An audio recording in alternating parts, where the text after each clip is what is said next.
Sikhona Chief Whip right wena. Madam Speaker. Can the members? Sikhona Honorable Madam members? Chief Whip. Honorable Fanta and Honorable Fihlani, can you please mute? Sorry, Chief Whip.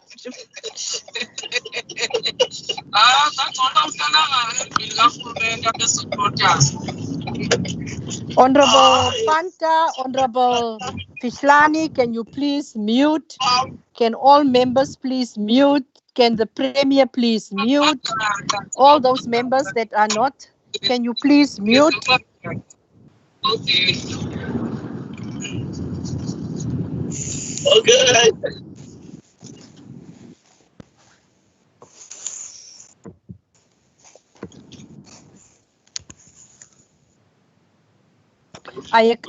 Honorable members, we are starting now. Please be muted. I am still waiting for Honorable Fanta, and I can still see other members are not muted. Mr. Mzansi, can you mute? Honorable Fanta, can you mute, please? Because once we are starting, this is going to interfere with the proceedings of the House. Honorable Fanta, can you please mute? Speaker. Can you please mute? I've muted long ago. No, I've muted you are long not ago, muted. Speaker. You are there. You are muted now. Thank you so much. I can see you now. You are muted. Honorable Premier, I acknowledge your presence in this virtual House sitting, and I also recognize the presence of the other MECs and all members of the House. There will now be an opportunity for silent prayer or meditation.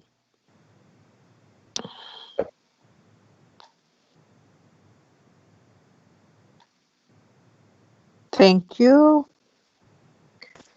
Honorable members, before we commence again with the business of the day, I want to take this opportunity to lay down some ground rules that will assist in facilitating our virtual sittings. Members, you are once again reminded that this is a formal sitting of the legislature, and therefore all the standing rules of the legislature applies. We have adopted interim rules for the virtual sittings and committee meetings, but those must be regarded as supplementary to the existing standing rules. I am aware that there are people who are connected to this virtual chamber who are not members of the legislature. Those people are entitled to observe the proceedings as they would have in a physical sitting, but cannot participate. I must indicate that in our last sitting, even yesterday's sitting, there was a lot of disturbances from the guests, and this is not acceptable, as well as from the members. And I think, members, we must really ensure that we keep our microphones on mute when not speaking, as this helps to prevent noise, echo, and disruptions from background noise around you. I am aware that we are all working from home, but and it's nice to have our grandchildren and our children around us. But yesterday I heard all the babies. I never knew there was such a lot of toddlers amongst the members of the legislature. Please, members, keep your cell phones and other devices on silent. Kindly indicate to the speaker via the message in the chat box or to raise your hand on the screen when you want to be recognized. Members are requested to keep their videos on so that we can be able to identify the person who is in the chamber when you are speaking. As a word of advice, members are requested to always check the appropriateness of the background for their videos and also to dress decently. I won't name and shame the member, but I am aware of an incident that happened yesterday for that honorable member to come running, I'm sure must have been out of his bedroom. We saw that honorable member. Hope that today you will be dressed accordingly. Please be careful of these kind of things. The Microsoft platform can only accommodate 250 people at this stage, and the proceedings are being streamed live on YouTube to accommodate those who cannot be accommodated in the Teams platform. And I must say, young people have sent me messages yesterday, some of them, and they were really glad and happy that they could have, listened to the proceedings. Some of them even indicated that they never knew that this is how we conduct ourselves. Any notices of motions? I know that I have two motions, one from Honorable Van Boegenrode and one from Honorable Coetzee. Honorable Van Boegenrode. Thank you, ma'am. Thank you. Chairperson, Honourable Speaker, I hereby Okay, give can you notice that I will. Honorable Van, yes, thank you. Now you have your video. Thank you, Speaker. I hereby give notice that I will move in terms of Rule 131 of the Standing Rules of Order, noting that in accordance with Section 133, subsection 3 of the Constitution of the Republic of South Africa, as well as Rule 205 of the Standing Rules of Order that reads, open quote, to provide the legislature with a full and regular report concerning matters under their control. Furthermore, Section 136, subsection 2, subsection B and C states, use of their position or any information entrusted to them to enrich themselves or improperly benefit of any other person. Further noting that the use of MEC Ikana's daughter's lodge in Kala as a quarantine site and subsequently the change of no longer using the lodge as a quarantine site. 2, the alleged allegation of the use of MEC Tikana's daughter's lodge for accommodation for transport officials for over a year.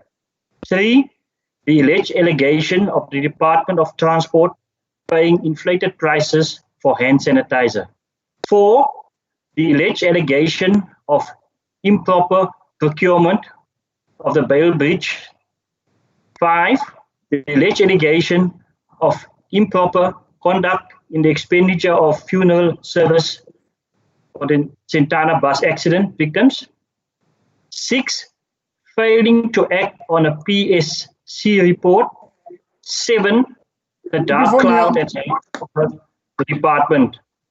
That this House further resolve 1, the Premier of the Eastern Cape Province commission an investigation and provide a comprehensive report, and upon completion of the investigation, take the appropriate action regarding MEC Tikana's future.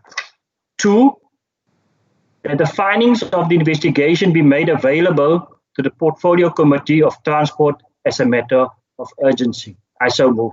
Thank you, Speaker. Thank you, Honorable Van Boegenrode. The notice of motion is then noted. Honorable Knutsia. Thank you, Honourable Speaker. I hereby give notice that I will move in terms of Rule 131 of the Standing Rules of Order of the Eastern Cape Provincial Legislature.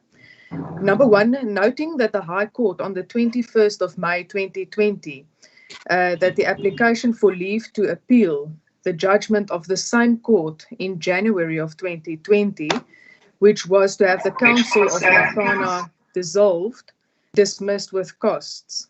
And number 2, the hardship suffered by the residents of Makana municipality in the absence of acceptable levels of service delivery, hereby resolves that, number 1, the Premier of the Eastern Cape does not risk the spending of any more taxpayers' money for any more appeals to have the original ruling of this court overturned in this matter. Number 2, the Provincial Executive implements immediate steps to have the Makana Council dissolved. And number 3, the immediate steps to be taken thereafter to inform the IEC to start the process of fresh elections in the Makana municipality. I so move.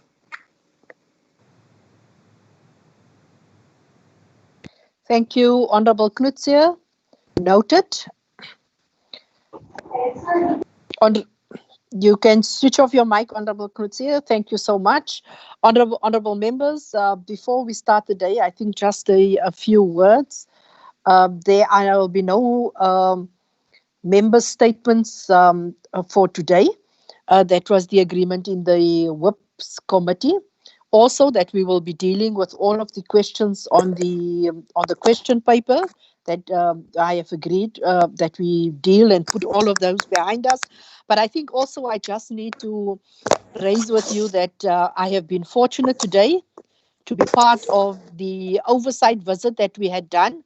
And I think we need to commend the Nelson Mandela Bay for the work that is being done, particularly the quarantine site at Nelson Mandela Bay Stadium, the work that is being done, and the collaboration between the stadium management and the JOC, as well as the Department of Health, and also visiting the progress at the isolation site in Port Elizabeth as donated by VW.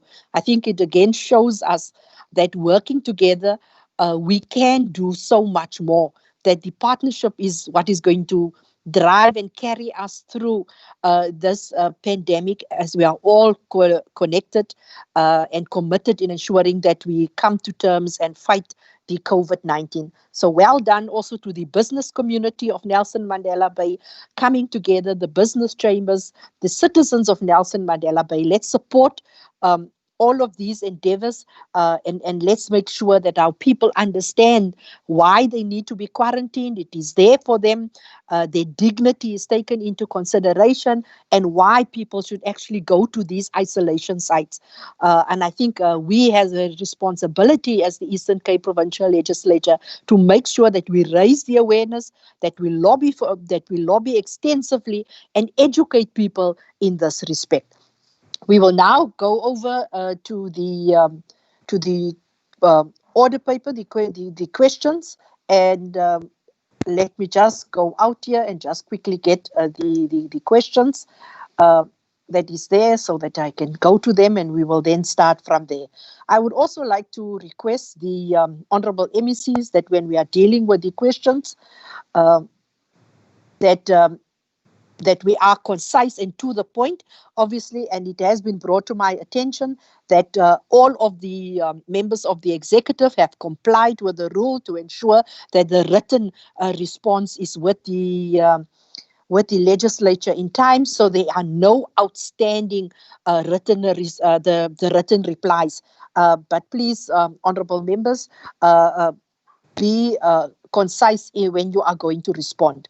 The first question for oral question is from Honorable Cowley to the Premier. Honorable Cowley.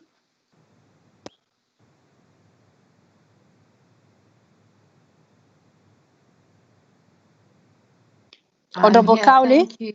I am here. Thank you. May we please see you, Honorable Cowley? I think it is important.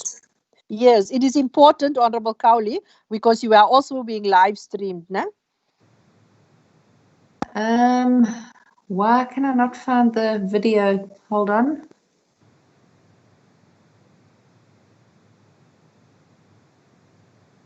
There we are. Sorry about that, Speaker.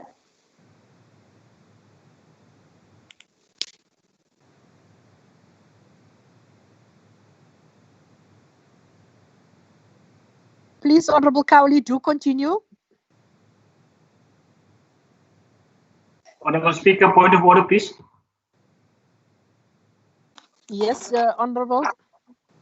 Honorable Speaker, are you proceeding with questions that must the member again pose a question to the Premier, or is the Premier going to respond on the first question as per the norm of the House? That was my understanding, but I'm just seeing a note near that the WIPRI have agreed that the Premier will only respond. I am just noting that now. But it's just been flighted to me now. But I just thought that the questions we would operate in the normal. But now there's just something that has been flighted to say that they will put up the questions and then the Premier will only respond. My apologies, Honorable Cowley, for that. No problem, Speaker. I just had a quick panic attack. But it was going to be. Yes, it was going to be your opportunity. We will then ask the Honorable Premier the question as posed by Honorable Cowley to yourself, Premier, question 1. Thanks very much, Speaker. And then if I have a follow-up, I will follow up afterwards. Thank you so much.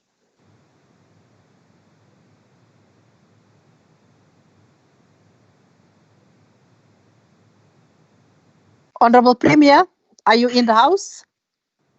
Yes, Speaker, I'm in the House. Thank you very much. Good afternoon to you and to members and MCs. Yes, thank you. Thank you so much. On the question of the Honorable Cowley, I would simply go straight to the response, Honorable Speaker, that the first question, the response is that the specialized litigation will have 19 employees in the unit. The total budget allocated to this unit for the 2020-2021 financial year is 6.7 million to be precise. On the second question from Honorable Cowley, the answer is most of the posts have been advertised, but due to the COVID-19 pandemic, the process has slowed down. The Human Resource Directorate has agreed to have virtual interviews with shortlisted candidates. On the third question, still from the Honorable Cowley, the answer is the Office of the Premier will engage with the courts regarding the court-assisted mediation process. This is a court-ordered process, and both parties to the court action must comply therewith. So that's how far we will be able to respond to the question posed. Thank you, Honorable Premier. Honorable Cowley, do you have any follow-up? I don't. Thank you, Madam Speaker. I would have had a follow-up had the process begun, but I will keep it for later on in the year just to see how the process is unfolding. Thank you very much, Thank Premier. you so much. Thank you. Thank you, Honorable Cowley. The second question from Honorable Van Vuuren to the Premier. Premier. Thank you very much, Honorable Speaker, once again. Welcome the questions from Honorable Van Vuuren.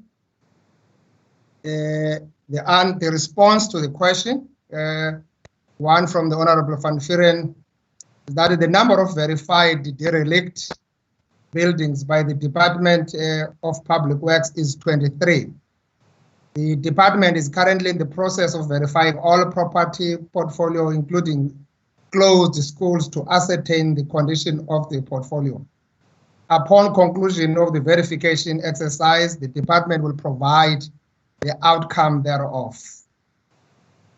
On the second question, the verified derelict buildings are under the custodianship of the Department of Public Works and recorded in the immovable asset register, which will be the same for the rest of the buildings that have not been verified.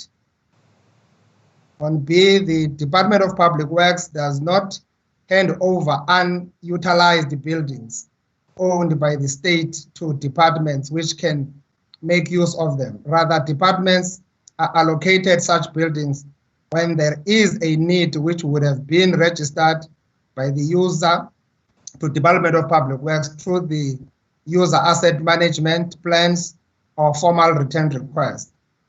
The time it takes to allocate the unutilized building varies according to the work that needs to be done before the building can be utilized. On three, answer to three, the buildings are not being utilized because they are in a derelict state. 4A, the buildings are not habitable due to state, and as such, there is no security in the buildings. B, the buildings have been vandalized. The total cost of the damage will be determined once the verification process has been concluded. 5, at the moment, the subject buildings are not utilized for revenue generation. However, the Department of Public Works has plans to ensure that they are included in the list of properties identified for revenue generation and earmarked to be advertised in the open market. Thank you so much, Honorable Speaker. Thank you, Honorable Premier. Any follow-up, Honorable Van Vuuren?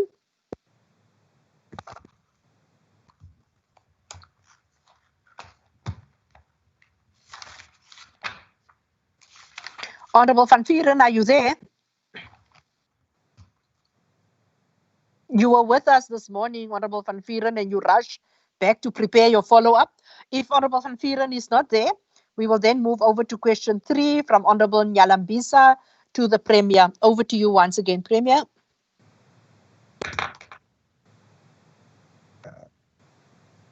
The response to the question from Honorable Nyalambisa, the response to the first question is that if not addressed, the fourth industrial revolution and technologies intervention are likely to worsen the problem of the growing mismatch between labor force skills and employer needs. To ensure that the labor force operates efficiently in this era, government will have to prioritize investment in, amongst others, the following skills. Soft skills such as communication, critical thinking, creative thinking, collaborative and initiative leadership. Technical skills such as computer programming, coding, project management, financial management, mechanical functions, and technological-based skills. Entrepreneurship such as innovation, industriousness, risk-taking, business acumen, and business execution. As such, the provincial government is committed to ensuring that these and other skills receive priority through the various government programs and interventions. The second answer, in the context of contracting economy, global and domestically, the impact of the provincial ailing industrial complex will be hugely significant. In order to mitigate this, we announced during the State of the Province address that we will fully utilize the 1.1 billion we approved over the medium-term expenditure framework for the Provincial Economic Stimulus Fund to ignite economic activities and to create new jobs. We are currently dispersing the stimulus fund to key sectors of the economy, such as agriculture and agro-processing, film, ICT, industrialization, manufacturing, oceans economy, tourism, rural and township economy. In addition to this, we announced that all 3 spheres of government are making a consolidated investment of 41 billion for the development of infrastructure in the 6th district and the 2 metros over the medium-term expenditure framework, and that the 7 catalytic projects that were submitted by the Kuha SEZ for funding have been approved by the budget facility for infrastructure. All these projects will take into account the context of the 4th Industrial Revolution. Thank you very much, Honorable Speaker.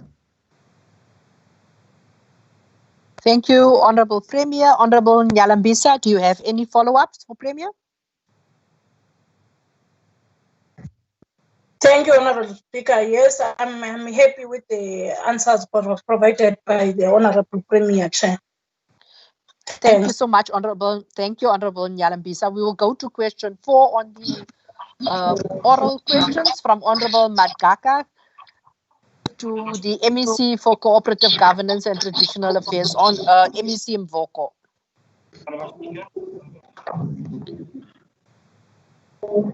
Hello, Honorable Speaker. Yes, Honorable MEC Ngata. Honorable Speaker. Yeah. Thanks, Honorable Speaker. To the response to Honorable Magaka is that we received a petition from the public protector with allegations of corruption, including, the appointment of the selection committee to adjudicate on tenders at the Buffalo City Metro, and we submitted the petition from the whistleblower, which we received from the public protector to the municipality through the office of the Speaker to provide a response.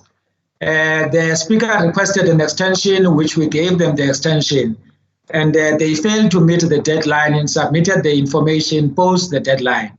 And I then had a meeting with them to discuss particularly the selection committee. I shared my views about them to consider to review the selection committee, and the municipality at their own accord, they then had a meeting and reversed the decision of the selection committee and its work.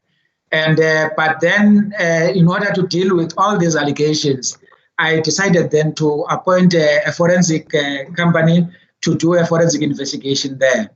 And there is a delay in terms of the team to complete its work due to COVID-19. And that's how far I can go to the question by Honorable Makata. Thank you, MEC Ngata. My apologies for calling out MEC Mvoko. In that respect, Honorable Makaka, is there any follow-ups or anyone standing in for the Honorable Member? If there are none, we will go over to the fifth question, also to MEC Ngata from Honorable Knudse. Thanks, Honorable Speaker. Thanks, Honorable Knudse, for the question. Indeed, we have identified, the financial distressed municipalities, and the response with the list of the municipalities will be given to the Honorable Member. The factors we consider whether the municipality falls into this category include issues of governance, financial viability, service delivery factors. We consider to make this determination.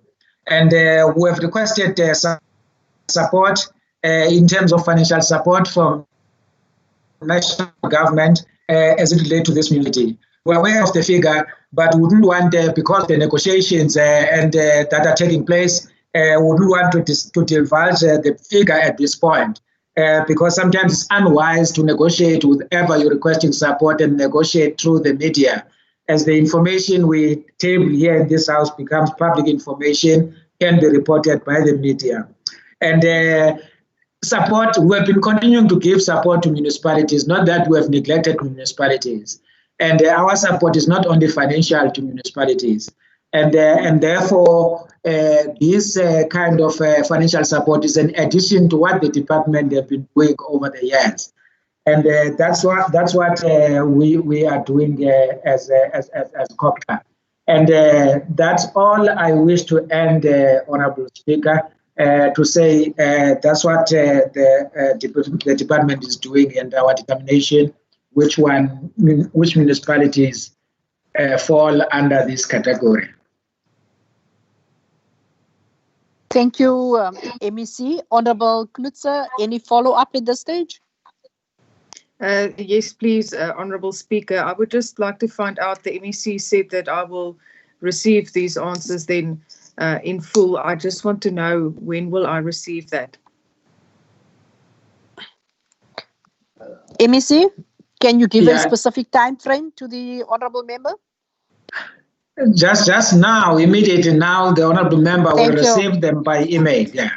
Thank you, MEC Ngata. The sixth question is then from Honorable Cassim to MEC Mvoko, responsible for economic development, environmental affairs, and tourism. Over to you, MEC. Thank you, Honorable Speaker.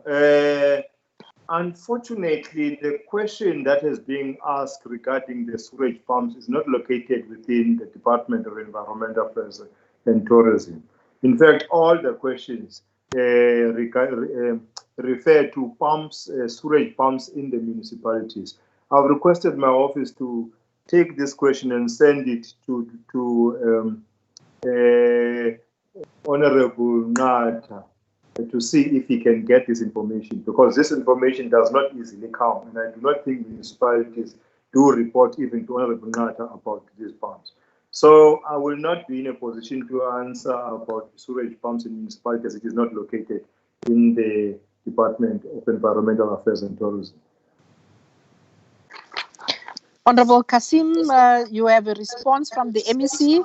May not be what you have, but I think could we agree that we will give this? Perhaps it was also an oversight from us, because we should have looked at the question and assigned it to the relevant MEC, or we should have been in contact with you to say this is not the relevant MEC. Honorable Speaker, Cassim, may I address you? Honorable Speaker, may I address you?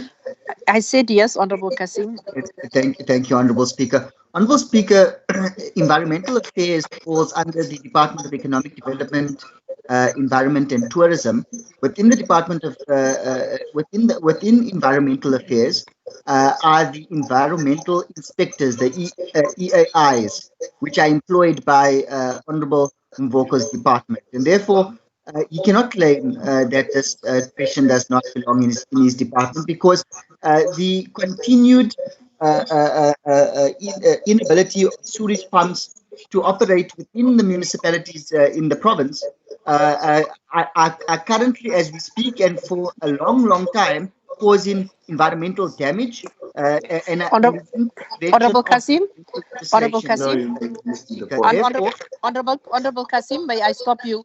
You don't have to go into the merits. Your view is that it belongs to the MEC. The MEC is saying, seeing that the issue of sewage pumps, it's part of the functions and the responsibility of municipalities. It should act. This question should have been sent to the Department of COCTA.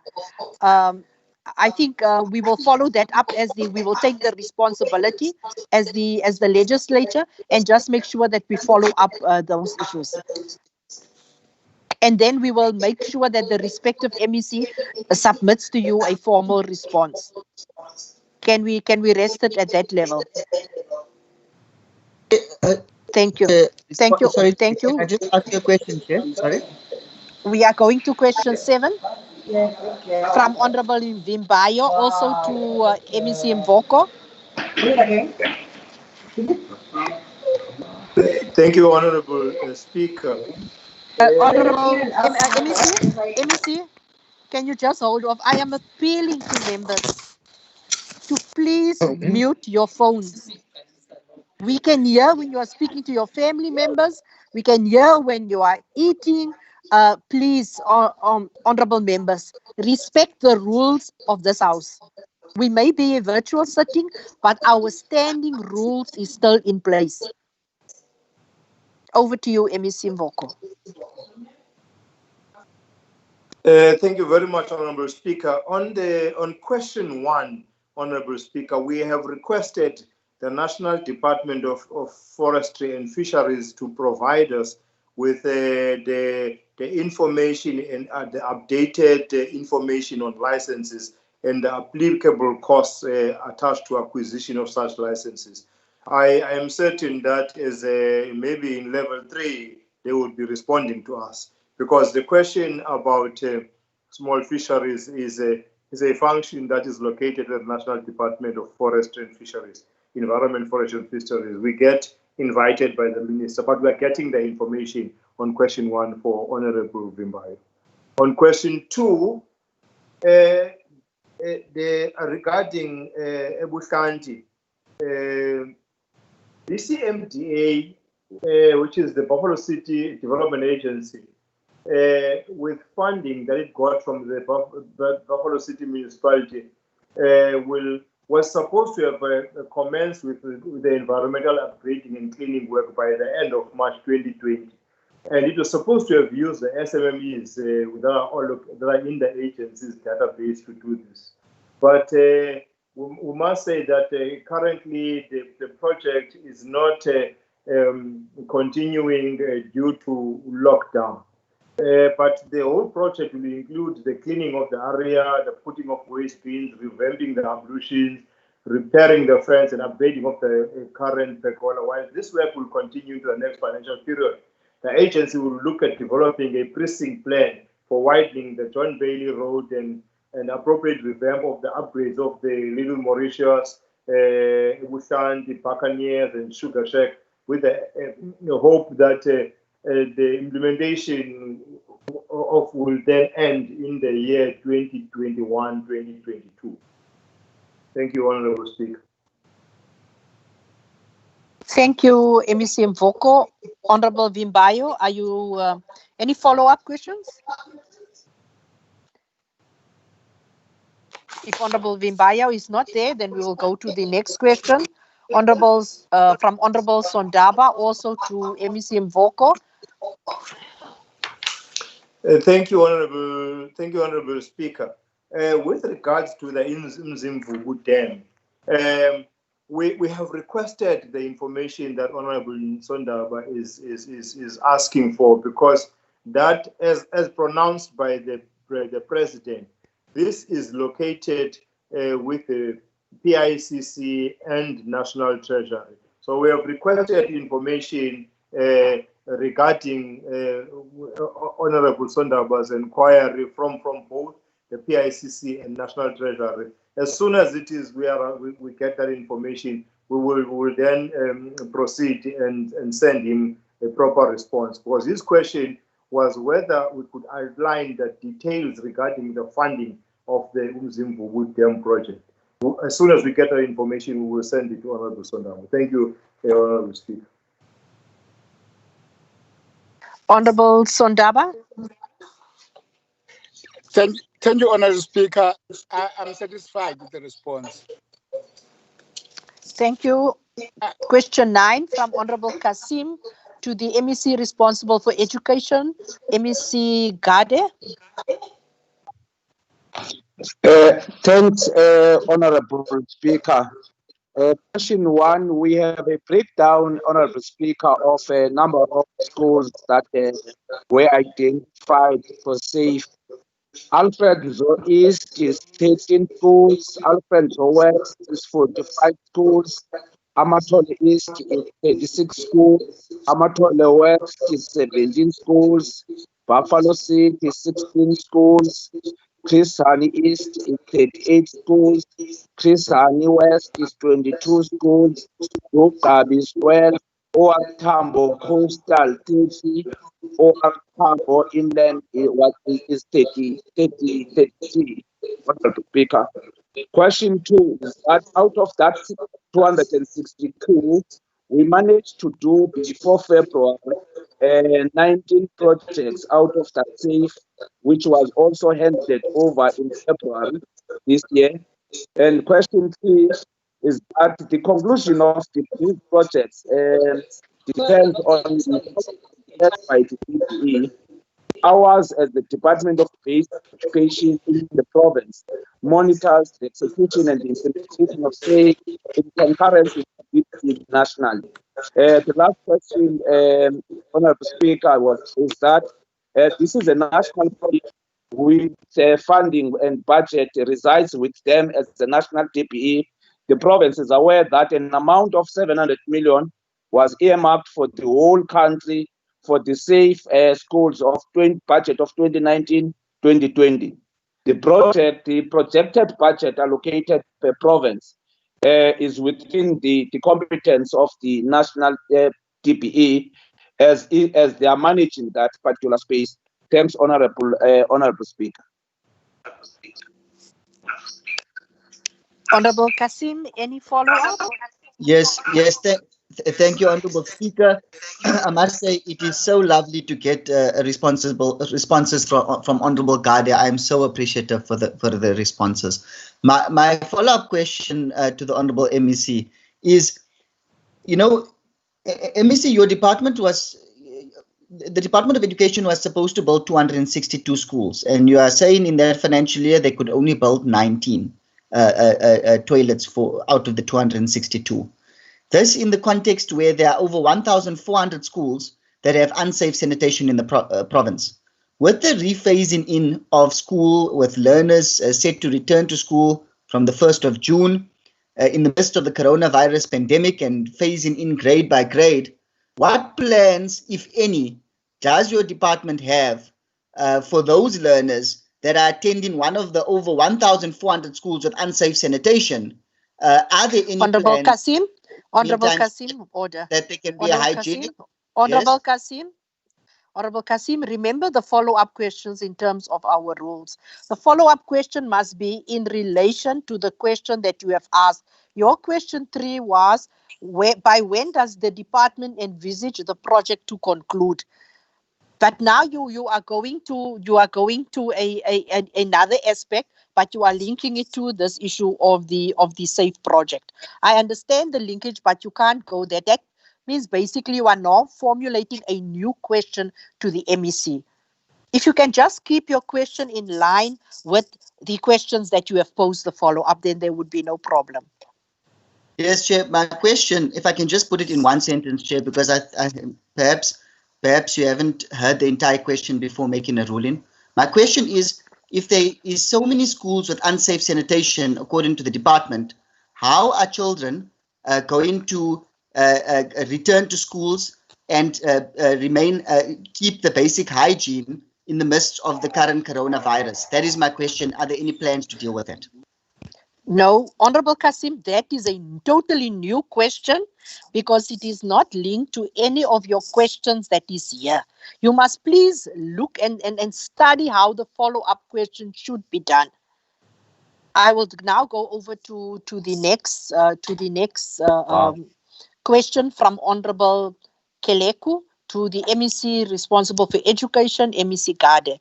Please, honorable members, those who are posing questions, make sure that your follow-up is linked to your question and does not create a new question to the respective member of the executive.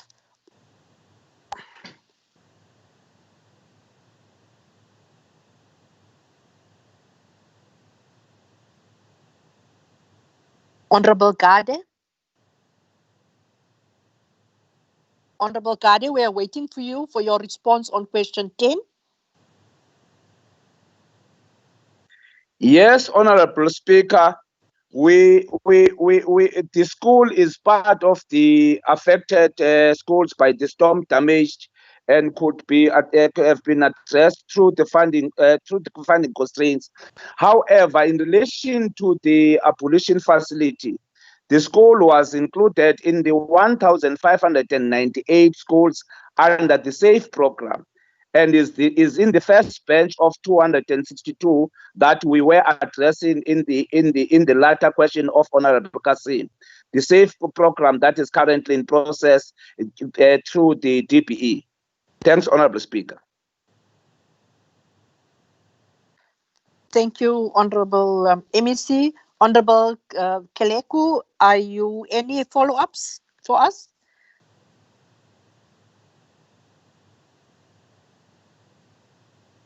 If not, Honorable MEC, you also have question 11 from Honorable Keleku. Yes, Honorable Speaker. A differentiated intervention approach is being implemented by the province to provide focused support to schools where the overall NCS pass rate was below the 60% in 2019. Further than that, Honorable Speaker, subject-specific interventions are being implemented for all subjects, including maths, which provided teacher support, school visits, training, and as well learner support, camps, extra classes, holiday schools, and the resourcing. The math kits and additional learner support material per subject. The learner performance is also being closely monitored and tracked across all schools in the term per school to ensure that the interventions are intensified and timelessly implemented, Honorable Speaker.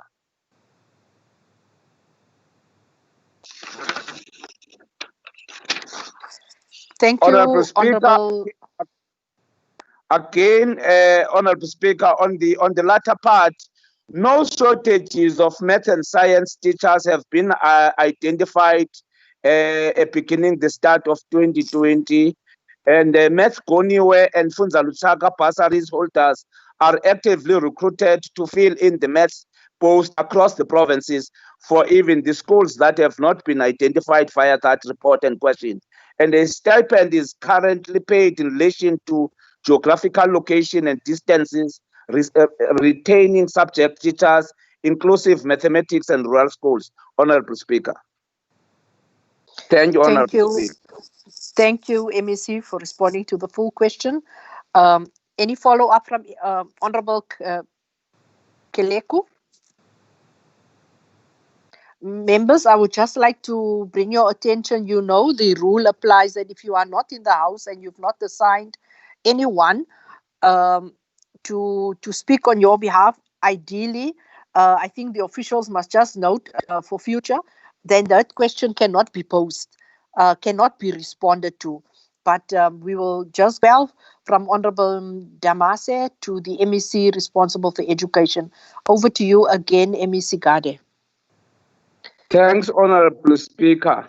The school is under a CD for a mega school to be built, but it forms part of the 29 schools affected by the budget constraints under a CD currently. The DP is still facilitating the funding of these schools through the National Treasury to access the presidential infrastructure funding, Honorable Speaker. Two, the DPE is also facilitating the funding to ensure that the presidential infrastructure budget responds to the key questions as raised in the question. Three, yes, Honorable Speaker, the private junior secondary school and Masilingane SSS in the Krisani East District case, the learners that was found that fought during that time was arrested, and in the process the case has been handed over to the police station. But unfortunately, the learner has actually dropped in the very same academic year on the basis of some of the challenge that he has. The school was trained on the National School Safety Framework, which is guiding tool to prevent violence and crime in schools. The department is implementing the following interventions, Honorable Speaker. The visiting schools to monitor the implementation of the guiding tools, supporting to schools and districts on how to report and handle the social ills, resourcing schools that have high reported incidents of violence. Schools are linked to the nearby police stations. Lastly, Speaker, the schools form safety committees which assist in the managing and recording of violent incidents in the particular district. Thank you, Honorable Speaker. Thank you, MEC. Honorable Damase, do you have any follow-ups for the MEC?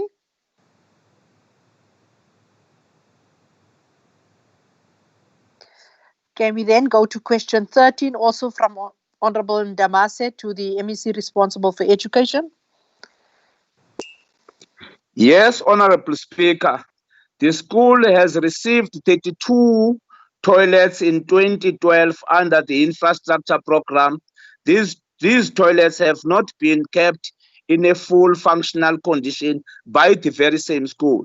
Two, the department has been forwarding internal communications to school on the usage of the day-to-day maintenance of facilities. The department will send the works inspectors to assist the school with the specification to remedize the situation. Three, the administration clerk from the school has not been removed, but was sent to a rehabilitation center to deal with his challenges. The department cannot put another official in his place as long as he still is an employee of the Department of Education. Four, this employee can only be replaced once his services are terminated from the system. Lastly, Honorable Speaker, Funza Luchaka, graduate offering maths, has been appointed in the meantime in this school as from February 2020. Thanks, Honorable Speaker. Thank you, Honorable MEC. Honorable Damase, do you have any follow-ups? Question 14 then from Honorable Anil Kumar, also to the MEC responsible for education. Thank you, Honorable Speaker. The Department of Education has approved 121 therapists and psychologists in posts for the special schools for the current academic year post provisioning norms. Currently, the special schools have a total number of 52 psychologists and therapists appointed, and the remaining vacant posts will be advertised within the first quarter of the financial year 2020, within the month of April 2020, and has been filled by now. The department has also engage the provincial institution of higher education, Walter Sisulu in particular, and Forte, to place students at the schools as part of the training. This will encourage students to return to work in their places of training. 2, the Department of Education has 46 special schools and there are 28 social workers interns at those special schools. Currently, those social workers has been appointed in the remaining special schools, obtaining permanent jobs on the acquiring experience after 2 years appointment. There is a plan, Honorable Speaker, to engage the ETDP SETA to fund an additional 46 registered social workers for special schools in the few financial year. Lastly, Honorable Speaker, the 925 unemployed youth has been contracted and placed in 925 quintile 1 to 3 schools in the 12 districts as learner support agencies. Thanks, Honorable Speaker. Thank you, Honorable MEC. Honorable Anil Kumar, any follow-up?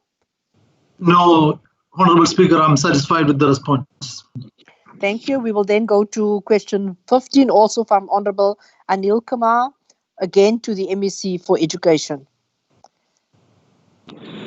Thank you, Honorable Speaker. The department has set aside an amount of 40.5 million rands over the MTFF for the provisioning of the infrastructure facilities in the identified districts. This amount is not adequate to provide adequate offices space for the full operationalization of the service delivery model. Offices requirements. In terms of the broad plan, the districts without a footprint at all in their centers, Alfred Nzo West, Joe Gabi, or Tambo Coastal, have been prioritized in the short term. Below is the finding available towards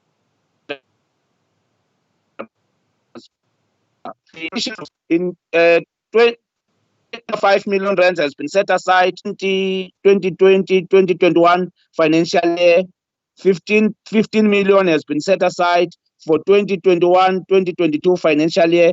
15 million again has been set aside for 2022-2023 financial year.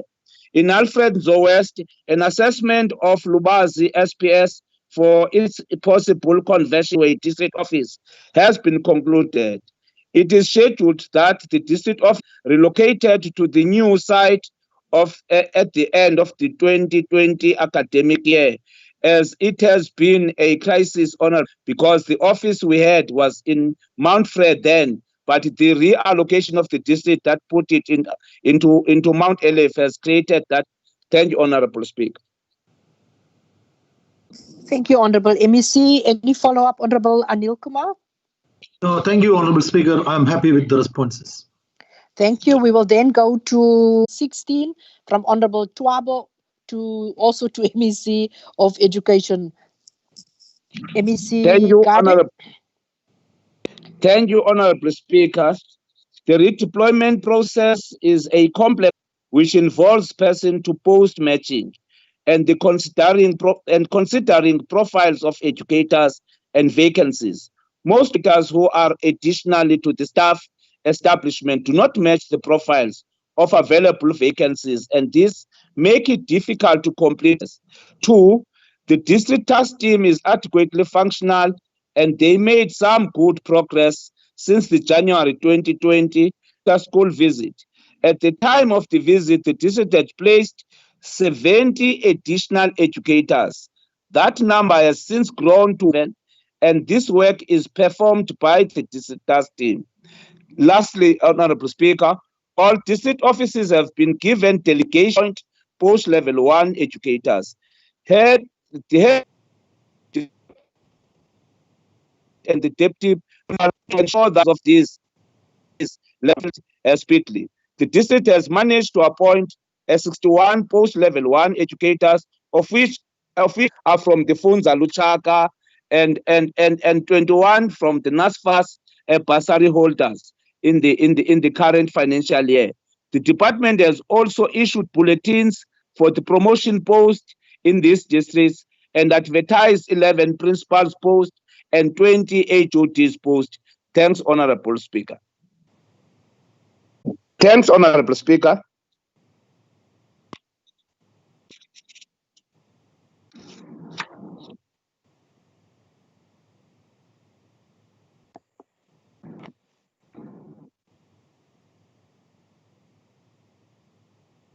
Thanks, Honorable Speaker.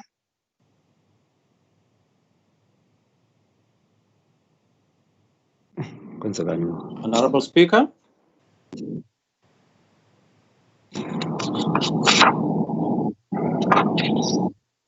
Satisfied with the response, Honorable Speaker. What went wrong now? The speaker is Deputy Speaker, take over for now. Good afternoon, honorable members. I think Honorable Speaker is going to rejoin again. Okay. No, I am here. My apology. Yes, I'm trying to get to understand why are there so many people speaking when I'm going to the next question. It's from Honorable Stevenson, also to the MEC for Finance. Question 19. Thank you, Honorable Speaker. There are 18,174 invoices were over 30 days as at 29th of February 2020. The amount owed was 2,302,138,000 was owed to suppliers by provincial departments as at the end of February 2019. There is a table that is being sent to Honorable Stevenson detailing each department, what it has paid, the number of days it has taken. Safe to say that I will not go through and read all the departments and all of that here. Whether any provincial departments are experiencing problems, yes, there are departments that are experiencing problems in making timers payments to suppliers. Department of Health, Department of Social Development, Basic Development Education, Dr. did Transport, Human Settlement, Education, District, and Safety and Liaison. On the what steps are we taking? Provincial Treasury has engaged departments during the rollout of the Have I Been Paid system to resolve issues that are delaying payments. LCM, logistics controllers, and finance attended and committed to improvements. In some departments, CFOs and directors attended, and main issues discussed were to ensure that orders are done before services are rendered. Delays in goods receiving and incorrect information, as well as raised. Thank you very much, Honorable Speaker. Thank you, Honorable MEC. Honorable Stevenson, any follow-up? Thank you, Honorable Speaker. My follow-up relates to subsection 4 of my question and the comments that the MEC made about the problems that the Health Department specifically is experiencing.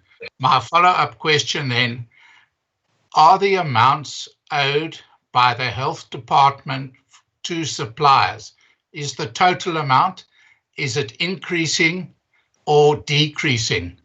And if it is increasing, what steps are being taken to ensure that suppliers are being paid more speedily when it comes to health? Thank you. MEC? Thank you, Honorable Speaker. Yesterday, I think I had raised the issue regarding health and education. In fact, to respond to the new question, the amounts are increasing. Yesterday, I raised the issue regarding to how that Provincial Treasury and OTP have agreed to set up a team to look at both the Department of Health and the Department of Education to look at what are the challenges faced by these two departments. And as soon as we are done with that assessment, we'll be able to we will table those that assessment in the House. That is how I could respond to that. So yes, there are challenges. We're looking at that department, but not only health as well as education, to look at what are the challenges and how we could assist them, and we'll table the report in the House. Thank you, Honourable Speaker. Thank you, MEC. Question 20 from Honourable Saziwa to the MEC responsible for finance. Follow just a moment there. Honourable Saziwa, yes. No, I won't ask if you're in the House. Let's just continue. Thank you, Honourable Speaker. Provincial Treasury has developed to monitor usage of invoice inquiry system, which is the one that I mentioned as have you been paid? And we encourage department to resolve supplier queries speedily. We monitor also how many searches have been there and how many visits have been done. And as of 12th of March 2020, we've had about 2,442 users that visited the system and performed about 6,020 searches. And we are currently rolling out the system to all provincial departments. With 7 out of 8 departments completed. The rollout to the Department of Education was scheduled to start. It started on the 13th of March, and Provincial Treasury has requested Provincial Department to assist with marketing of the Have I Been Paid system on their websites, as well as on means of posters. The information on specific plans that the department have to reduce on the that's question 2 on consultants. Whether we are trying to reduce it, yes, we are trying to reduce it.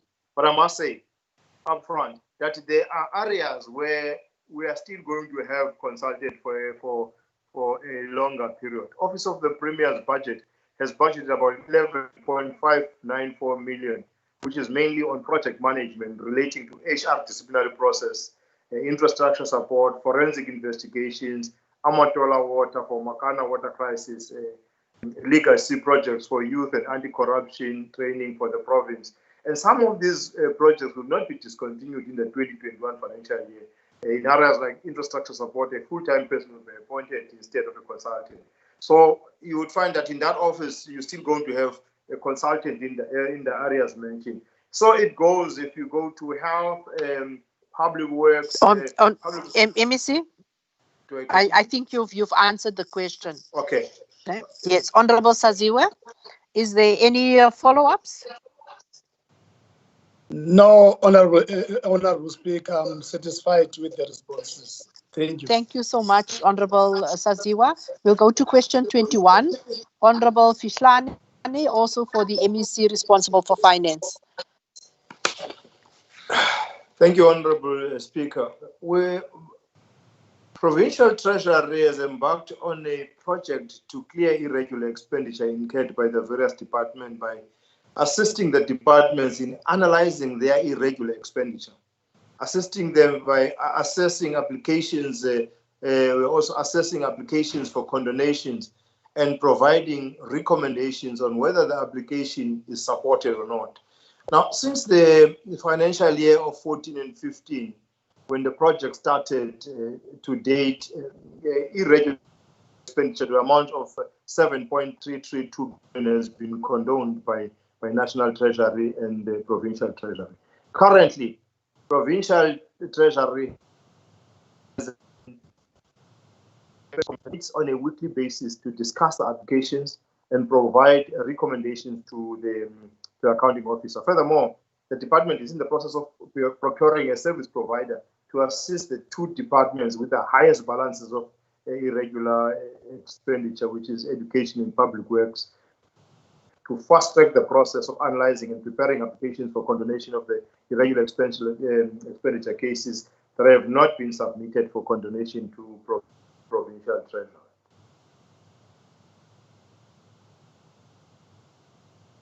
Thank you. Have any follow-ups? No, thank you, Honorable Speaker. Thank you, Honorable Fihlani. Question 22 is from Honorable Cowley to the MEC responsible for health. MEC Gomba. Speaker, on the question from Honorable Cowley, we have 24 community-based organizations that are funded by the department and 3 hospices beyond St. Francis, it's St. Bernard's and Good Shepherd. They are all from Port and are currently contracted to receive funds. And the contract itself is a 3-year contract which commenced in 2017 and will expire in June 2020. And during the cycle, each NGO receives 6 tranches, and St. Francis has already received 5 tranches, and the 6th tranche is due end of May 2020. On part 2 of the question, all 3 of the hospitals have received funding as per signed service level agreements. On part 3 of the question, the funding is from HIV and AIDS conditional grant. On part 4 of the question, in line with the conditions of the grant funding, the signed LSA with all funded organizations focus more on strengthening community-based HIV and TB support than focusing on palliative care. The department is to continue consider that funding is continuing as to ensure the continued program as it needs to continue. On part 5 of the question, the funding follows an established process that includes calls for proposals from the Department of Health.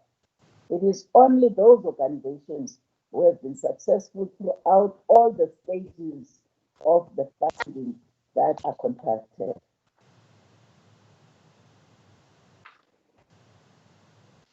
Thank you. Thank you.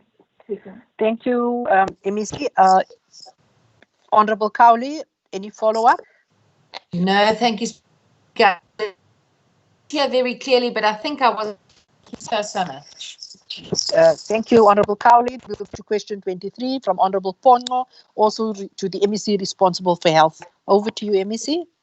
Thank you, Honorable Pongo. The response is that the department attended to 849 victims' accidents over the festive season of 13th December 2019 to 17 January 2020. And these patients were seen in various districts and regional hospitals. Just a breakdown of the 849. Nelson Mandela was 126, Sarah Bartman was 112, Amatole was 68, BCM was 184, Alfred Nzo was 78, Pisani was 90, Joe Kabi was 66, and O.R. Tambo 125. Thank you, Madam Speaker. Thank you, MEC. Honorable Pongo, anything follow-up? No, thank you very much, Honorable Speaker. I'm satisfied. Thank you, Honorable Pongo. Next question 24 from Honorable Khabe, also to the MEC responsible for health. Thank you, Honorable Khabe. Thank you.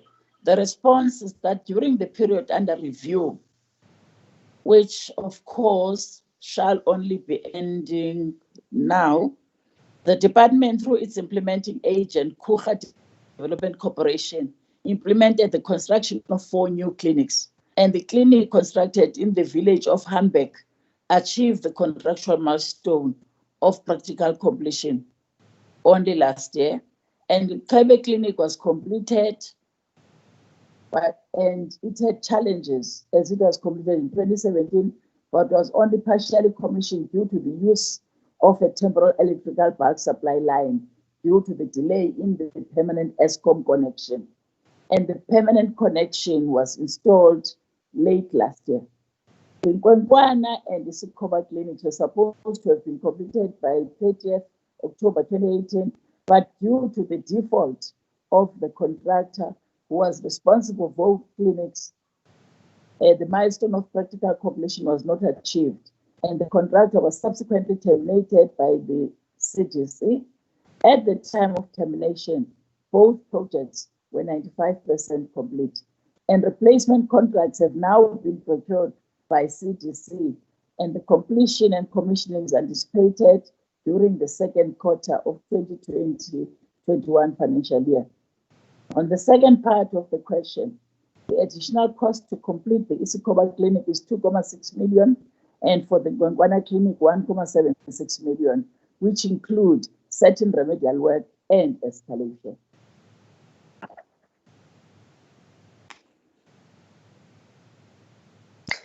Are you finished, MEC? No, I'm sorry. Thank you about that one. Yes, I was not quite sure if you are landing on that My point. apologies. No problem, MEC. Honorable Khabe, any follow-up? If not, can we then go to question 25, also from Honorable Khabe to the MEC responsible for health? Thank you, Honorable Speaker. To Honorable Khabe, Coldstream Clinic is a satellite clinic in Storms River Clinic. A distance between the two facilities is 22.4 kilometers, and that opens 2 days per week. The population of Coldstream is 2,422.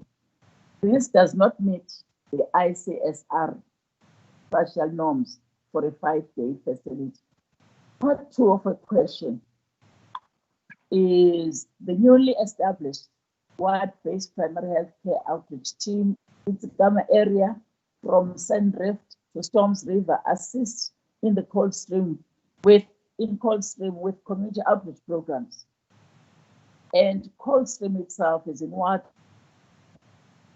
and the clinic in Wat is situated in Crack Hill, which is plus minus 120 kilometers from Coldstream across the mountain, which makes it difficult to recommend one Wapocot due toward demarcation. Thank you, Speaker. Thank you, Honorable MEC. Honorable Khabe, any follow-up? Can we then go to question 26 from Honorable Mbonyana, also to MEC responsible for health, MEC Komba? Thank you, Honorable Speaker, and thank you to Honorable Mbonyana. The response to first part of a question A, the hospital has a total of 8 doctors, and those doctors are full-time doctors, which are 3, and 4 sessional doctors, and community doctor, which is 1. And another ComServe doctor will start working, and I think has started now. When I was responding this question, it started working on the 1st of April. And in terms of medical officers, it is important to indicate that the institution struggles to attract doctors. However, a need for the inclusion of Umlamli hospital doctors in the call roster has been identified. And this is a project that will be handed over to the new acting TM to ensure its implementation. Part B of that question, nursing personnel is 175 nurses, where we have a deputy manager nursing, 1, area managers, we've got 3, 9 operational managers, 78 professional nurses, 4 ComServe professional nurses, 35 staff nurses, and 45 nursing assistants. And in terms of nursing staff, this is a better staff institution given the fact that it is a 93-bedded district hospital. Part 2 of the question. There is no formal report that has been given regarding shortages of medicine. However, Mpilisweni is one of the institutions that get medication from Tata Depot, as and when there are shortages. Arrow North Hospital, which receives medication from PE Depot, assists Mbilisweni until it gets stopped. Part 3 of the question. The temporal structure for medical officer and allied personnel accommodation was never handed over by the service provider. Provincial Infrastructure has a detailed report regarding infrastructure projects for Mbilisweni. Thank you, Speaker. Thank you, Honorable MEC. Any follow-up, Honorable Mbonyana? Thank you very much, Honorable Speaker. No, I'm satisfied with the response. Thank you. Thank you, Honorable Mbonyana. The question 27, also from the Honorable Mbonyana to the MEC responsible for health. Thank you again, Honorable Mbonyana.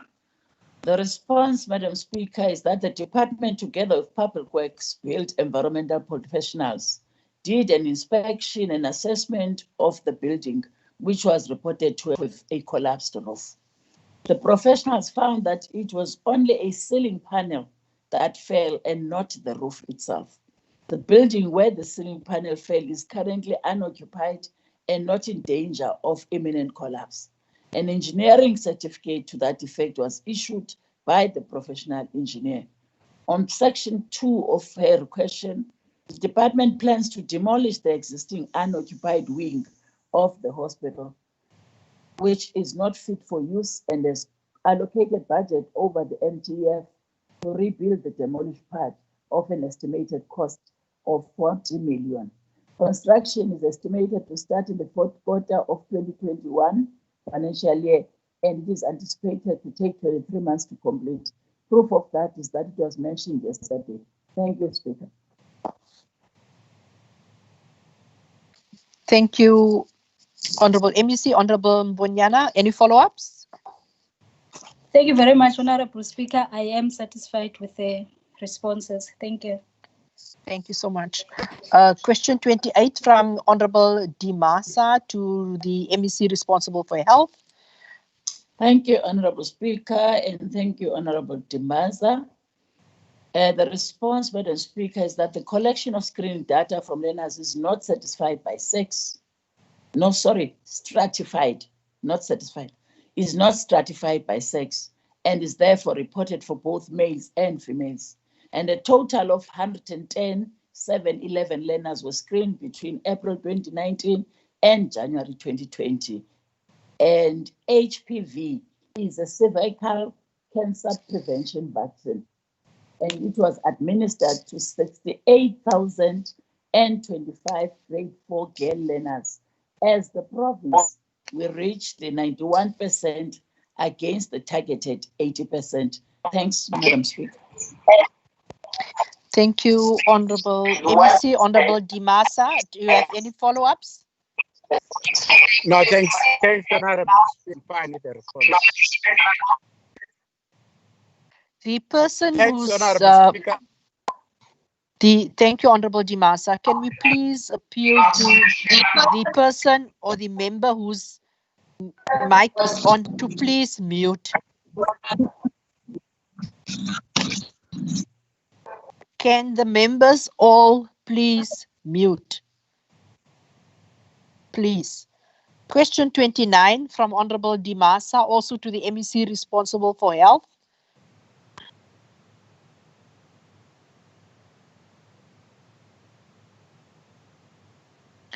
MEC Gomba, you are on question 29.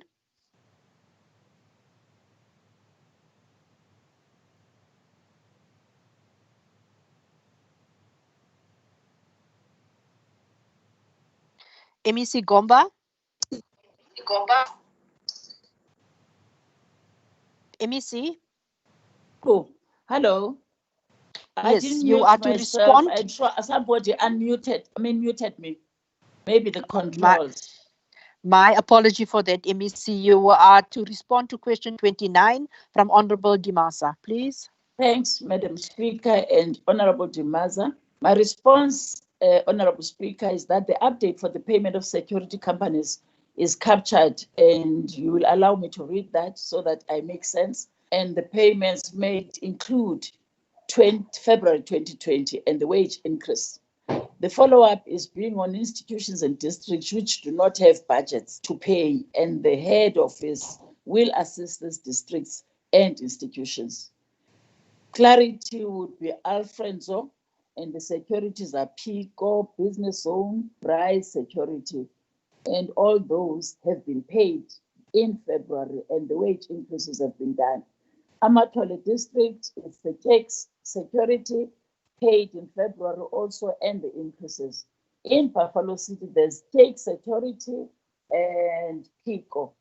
They are both having January 2020 paid and shifting of funds to be done on 10 2020, and they will create an order to pay February 2020 invoices. And this will only be submitted to the PPCC for approval, and they have not been paid as such. Prisani, it's PICO Security and Cakes. PICO has been paid partially in January 2020. Cakes, February 2020 has also been partially paid, including the increases. Cecilia Makiwane is Brokoff Security, and from December 2019, January and February, not paid due to non-availability of funds, and no wage increase paid as they eligible to be paid the increase also. And in terms of depot, Silver Solution, February 2020 was paid, and Mayua Security were paid, and no operational SSM and no increase due to them. When we go to Fort England, PICO was paid in 2020, and also the increases were paid. Frontier Hospital Cakes was paid in February 2020, including increases. Prayer Hospital, Madolo Security contract itself ended in December 2019, but was paid all due to them. Kuala Security started only in February 2020, though paid is not eligible for the increases. Dora Hospital, this bulk of security was paid in February 2020, and in terms of the increases, has not been paid as the supplier has no rates yet for increase. EMS Silver Solutions was also paid in 2020 and not paid for the increases as no invoices were submitted, and the supplier is indicated to include in the following month invoice. PICO Security for 2020 February was paid and not paid yet in terms of the increases. No invoices were submitted, and the supplier is indicated to include those payments for the March invoice. In Job Gabi, PICO Security for 2020 February was not paid and still not yet paid. Gates Security, December no budget, received confirmation of the shifting done on Thursday, which is last week, and submitted on PCC for this week, not yet paid as such. Silver Solutions, we also not paid, same situation with Gates, but order is generated for PCC approval for both. Livingston Hospital, Kuala Security, February was paid, not eligible for increases. Mafuko or Mafoko Security contract ending in June 29, so no payment in terms of wages. Lilita College, PICO Security, February 2020 was paid, and there's no budget in terms of the payment of the increases. So still looking where to shift funds. Nelson Mandela Academic Hospital, Cake Security, February was paid, and all increases were paid. Nelson Mandela, where PICO Security was paid in February, and in terms of increases not paid, invoices only received Friday, and also no budget at the time, which was in February, Friday the 13th March. Gate Security, February 2020 was paid and not paid, only received invoices in March, at the time no budget. To OR Tambo District, Madolo, Gate Security, PICO Security, were all paid in February, but also only Pico Security still at commitment stage together with Silver Security, who also was paid in January 2020, except the part of the increases. When we go to Sarah Batman, Woodcock Security was paid January 2020, shifting for February 2020, not yet done, and not paid in terms of the increases, as no approval received, and it's not included, therefore, on PCC. And Silver Solution paid in February 2020 and paid together, or partially paid, but at the same time, all the increases were paid. St. Elizabeth Hospital, Silver Solution, January 2020 paid, invoices for February 2020 were received on the 5th of March 2020, and they are not yet included in this week's PCC as it was omitted, and they are not eligible for wage increases. Pico Services or Security, contract ended in March 2019. Communication regarding wage bill received in September and not acted because there was not communication from head office, and that has only been communicated with the supplier, and that will then be looked into in terms of the back payment before the termination of the program. At that point, Madam Speaker, I want to believe I've answered all the questions. Thank you. Thank you, MEC. Question 30, my apologies. Honorable Dimasa, any follow-up? My apology for that. No, thanks, Honorable Speaker. No follow-up. I'm happy with the response, especially noting that the MEC is saying they have communicated with the supplier, so I'm fine with the response. Thank you, Honorable Dimasa. We'll go to question 30 from the Honorable Magaka, also to the MEC responsible for human settlements. MEC Peterson. Good afternoon, Honorable Speaker, Honorable Premier, and Honorable members. On question 1 from Honorable Magaka, the Beneficiary Correction Occupation Verification Program has been conducted in the following municipalities: Amatole District Municipality. We've done that in Raymond Mhlaba, Mbashe, Great Kai, and Mum. And in Sarah Bartman, it has been done in Dr. Bayes Nodje, Sundays River, and Lambe, and Kukama. In Krisane, Mbayetemba, Sakisizwe, Inokumkijima, and Engobo. In Alfredzo, it was Mbizana Municipality, in Jopabi, Elundini, OR Tambo, it's KSD, and the 2 metros, Nelson Mandela and Buffalo City Metro. And then on the issue of the beneficiary corrective plea has not been conducted in the following units. In Amatole, we've done it in Amashat and Mushwa, in Sarah Bartman, Blue Crane and Ghana, in Krisane, Emalahleni, in Tsekayetu, and in Alfredzo, Endabankulu and Matatiela, Ejokabi, in Walter Sisulu and Fame. OR Tambo, it's Nyandeni, in Moza Hill and Mhlonzo. And we are anticipating to conclude with that exercise at the end of this financial year, Honorable Speaker.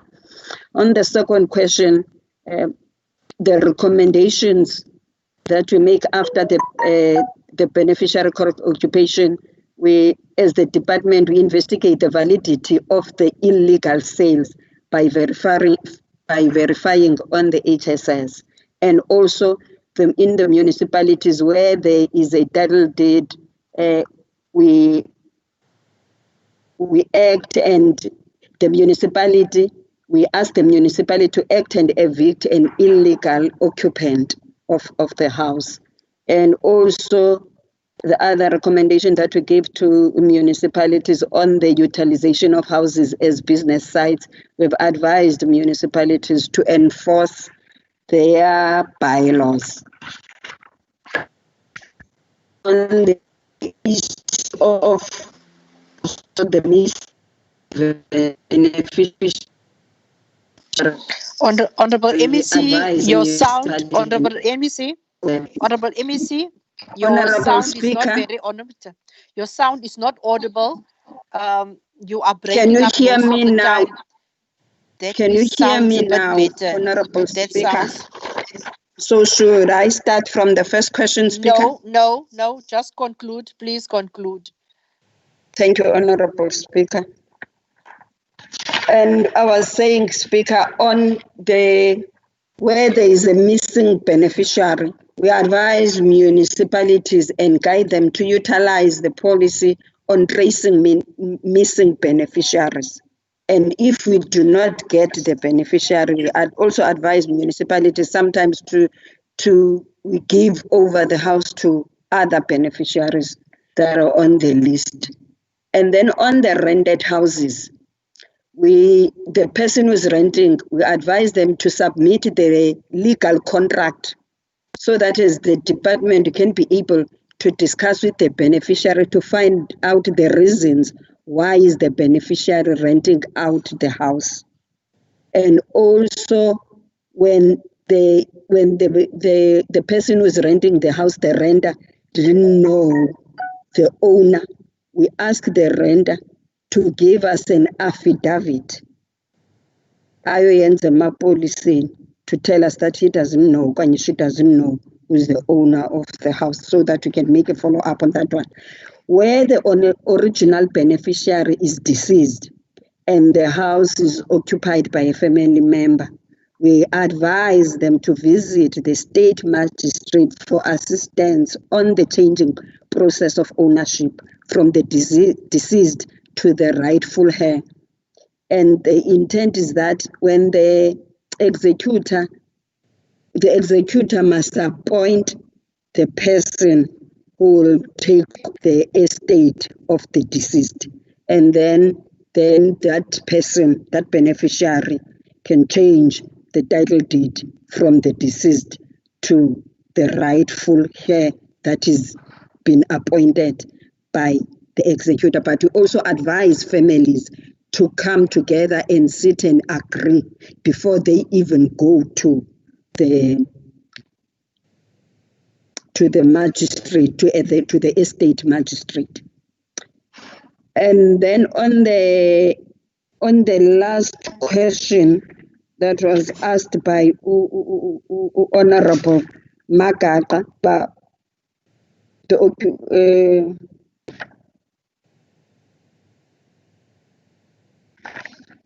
department. You've actually responded. You've actually. Oh. Are you now dealing with the issue of the corrective measures?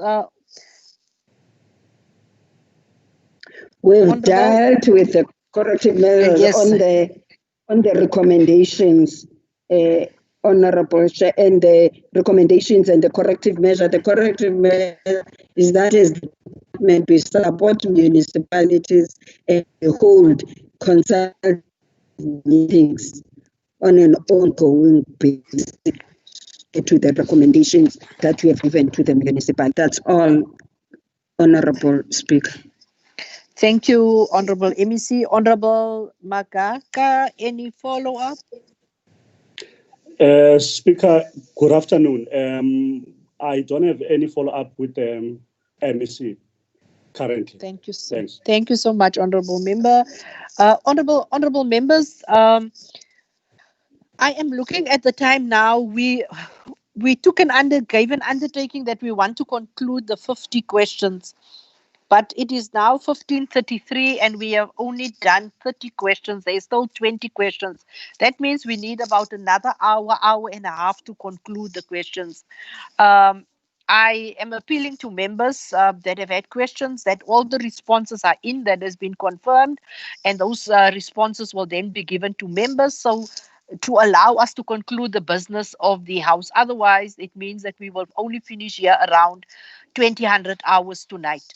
I hope there are members that is in order and it won't disappoint those members whose questions have not been responded to orally in this House sitting. I think we will re-look in terms of the virtual House sittings. How do we deal when we have actually such a huge number of questions? But also I think the responses tend to be very elaborative. And that also prolongs certain of these areas. So, honourable members, I hope that will suffice. Can I just get an indication if that will suffice from yourselves, so that we can then move on to the other matters. Honourable Speaker. Agreed, Speaker. Agreed. Agreed, Speaker. Thank you so much. Now I just have to go out of my questions, and so that we can go to the next. Can we? Now I am just struggling with my device to go over. Perhaps we can just ask the secretary to read us the next order. Introduction of the third adjustment appropriation bill 2020. Can we then call upon the honourable member? Yes, I am back in. Can we call upon for the Portfolio Committee on Finance, MEC for Finance, to introduce the third adjustment appropriation bill 2020? I hope I got that right. I'm still trying to get my laptop back on. Over to you, MEC. Thank you very much. Thank you very much, Honourable Speaker, Honourable Premier, members of the executive, and honourable members, distinguished guests, ladies and gentlemen. Honourable Speaker, I'm honoured by the opportunity afforded to me to come to this House to present the third adjusted estimates budget for 2019-2020 financial year. You will recall that in March 2020, the Eastern Cape Provincial Treasury tabled the second adjustment estimate. We need to table a third adjustment in view of the Minister of Finance publishing Gazette number 43050, dated the 28th of February 2020, that affect the Human Settlement Development Grant. The Department of Human Settlement is mandated to provide sustainable human settlements and improve quality of household life with the aim to develop quality human settlements for dignified social and economic livelihoods and human development. In compliance with Section 20 of the Division of Revenue Act 2019, Act number 16 of 2019 as amended, Minister of Finance reallocated an amount of 98.5 million to the province for the Department of Human Settlements. These funds were stopped from other provinces in order to address the progressive realization of access to adequate housing following revised allocations of Human Settlement Development Grant. I therefore present the third adjustment estimate budget for 2019-20 financial year. Thank you very much, Honourable Speaker. Thank you, Honourable MEC. The bill stands referred to the Portfolio Committee on Finance and Provincial Expenditure in terms of Rule 161. I will ask the Secretary to read the second order for the day. Tabling of the COVID-19 Emergency Funding Report in terms of Section 25 of the Public Finance Management Act 1999. Thank you, Secretariat. I once more call upon the MEC for Finance to table the report on the COVID-19 emergency funding. Over to you, MEC. Thank you very much, Honourable Speaker, Honourable Premier, Honourable members. Honourable Speaker, on the 15th of March 2020, the President of the Republic of South Africa announced that COVID-19 was declared a national state of disaster in terms of Section 27, 1 and 2 of the Disaster Management Act, Act number 57 of 2002. The declaration enabled the country to have an integrated and coordinated disaster management mechanism that focused on preventing and reducing the outbreak of this virus. The country was required to set up emergency, rapid and effective response systems to mitigate the severity of its impact. In terms of Section 25 of the PFMA, the MEC for Finance may authorize the use of funds from that province's provincial revenue fund to defray expenditure of an exceptional nature which is currently not provided for and which cannot, without serious prejudice to the public interest in the province, is postponed to a future appropriation by the provincial legislature. On the 7th of April 2020, I, as a member of the Executive Council for Finance, subsequently approved an amount of 307.1 million in terms of Section 25, subsection 1 of the Public Finance Management Act, Act 99, to the Eastern Cape Department of Health to respond to COVID-19. The approval was based on budget analysis and reprioritization conducted by Provincial Treasury, and also due to the fact that COVID-19 pandemic was unforeseen. No set aside to respond to the pandemic during the compilation of the 2020-2021 main budget that was tabled in the House on the 5th of March 2020. The emergency funding will be financed from a 45% cut on every provincial department's travel and subsistence budget for 2021 financial year. The assumption is that there has been limited traveling by government employees during national lockdown. Note that the emergency funding will be included in the 2021 adjustments estimate that will be tabled in the House later in the 2021 financial year. These funds will be utilized to procure personal protective equipment, such as gloves, goggles, face shields, or visors, particulate, respiratory, grade N95 masks, surgical masks, aprons, gowns, heavy-duty gloves, boot covers, surgical masks for patients, sanitizers, and ventilators for all health institutions. As the Provincial Treasury, we are committed to ensuring that the provincial government responds to COVID-19 despite the limited resources available. Thank you very much, Honourable Speaker. Thank you so much, Honourable Mvoko. Honourable members, may I add the following with respect to the report as tabled by the MEC. In terms of Section 25(4) of the PFMA, the MEC is required to report to the Legislature and the Auditor General within 14 days the emergency funding allocated in terms of this section.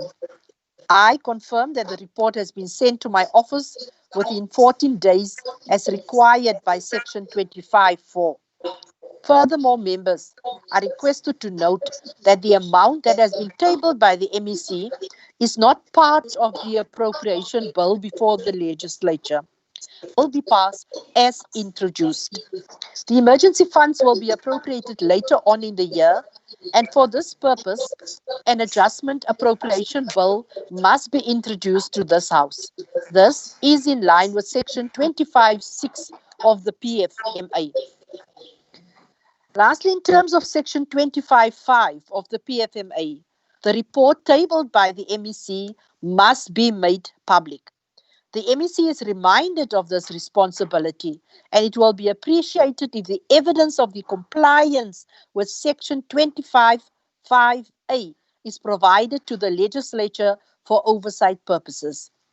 The Legislature is, however, entitled to oversight the spending of the emergency funding even before the adjustment appropriation bill is introduced to the Legislature. The report therefore stands referred to the Portfolio Committee on Finance and Provincial Expenditure in terms of Rule 156. Thank you so much, honourable members, and thank you, MEC. I will then ask the Secretary to read the first subject matter for discussion. Thank you, Speaker. Matter of public importance, subject for discussion in terms of Rule 126, Africa Day. Honourable members, the matter will be introduced by Honourable Mvoko for the debate. You are very busy today, MEC, but I will at this stage also hand over to the Deputy Speaker, who will take over the presiding of officiating over the meeting at this particular point in time. Honourable Mvoko, you have 10 minutes. Thank you so much. Thank you, Speaker. Thank you very much, Honourable Speaker and Honourable Deputy Speaker, Honourable Premier, fellow members of the Provincial Legislature, members of the public. Yes, Speaker, today I'm ending my stripes. Honourable Speaker, it is befitting first to acknowledge the obvious fact that amongst the majority of many scholars of history and politics, that Africa to the ancient city of Carthage is in what is now known as Tunisia. It is the actual home of human civilization predating 146 BC. At an appropriate time, we shall appreciate entertaining a debate on this aspect, should there be a contrary view. To a greater degree, this has been corroborated by the fact that this continent has become to be recognized as the cradle of humankind. One of the eminent of this province, and whom we shall all probably agree, is a son more of this continent than our country, and in his home region of Amatole, former President Thabo Mbeki, has had an occasion to pen an article around a topic, Rebuild the Carthage. This was a hallmark point upon which they anchored the deputed address to the 1994 Organization of African Unity session, as it then was, by the founding president of South African democracy, the former President Nelson Mandela, in his capacity as the head of state. I shall not rehash that document, but hasten to mention that in almost rare appreciation, former President Thabo Mbeki narrates the story about how an Italian general had led his charges during the Second Punic Wars from 218 to 201 BC, not only to annex the erstwhile Carthage, a huge African city which housed the unparalleled human civilization of Africa, but to destroy that civilization and related history about Africa's greatness than the rest of the world as it existed then. Former President Thabo Mbeki asserts, open quote, a famous senator of the day, Marcus Cato the elder, led the campaign for the destruction of Carthage. It is said whenever the senator spoke on any subject, he would end with words, which in my opinion is that the Carthage must be destroyed. And indeed, the third and last of Punic Wars ended in 146 BC with the destruction of ancient African city of Carthage, which Romans carried out with extreme barbarity. This marked the destruction of African independence in this part of our country, which now become the Roman province of Africa, close quote. This initiative represented what today has come to be known as the play the man, not the ball phenomenon. For all intentions and desire, it was clear that competing with Africa could not achieve the objective of dwarfing her excellence. And the only measure to derail such progress was to destroy the city of Carthage. Whilst many writers would at least cite Egypt as one of the three centers where world civilization had started, they actually do not want to trace it from the deeper parts of Africa for obvious reasons, that the world order had influenced them to despise Africa in all respects. As argued, this can be a good debate for another day, but we remain unshaken and unmoved that Africa remains a key player in the global community of nations. Fast forward to our recent past, we have witnessed significant strides by the continent and our beloved country rising to occupy significant positions of influence in the structure of the multilateral platforms like the United Security Council, African Union for our country, and other similar formations. Among these successes, we have recently had the opportunity of FIFA World Cup finals being played for the first time ever on the African soil. These pathfinding initiatives are not in themselves the only destination we have sought to arrive at, but solid blocks of foundation to build and sustain a world order where triumph of an egalitarian livelihood is thriving in general and for the African continent in particular. While we continue to prosecute that struggle, we shall concede to the fact that by virtue of many challenges faced by the continent, we have faced situations where many brutal viruses and diseases have found the continent more vulnerable than any other part of the world. Chief amongst those is the deliberate fragmentation and disorganization of continent to the benefit of certain conglomerates and empires across the world that have impugned the capacity of the continent to sustain its growth path amidst these challenges. Honorable Deputy Speaker, while the continent is immersed on a mission to silence the guns that have ravaged Africa, cradle of humanity, recently the war has shifted into a new terrain. Excuse me.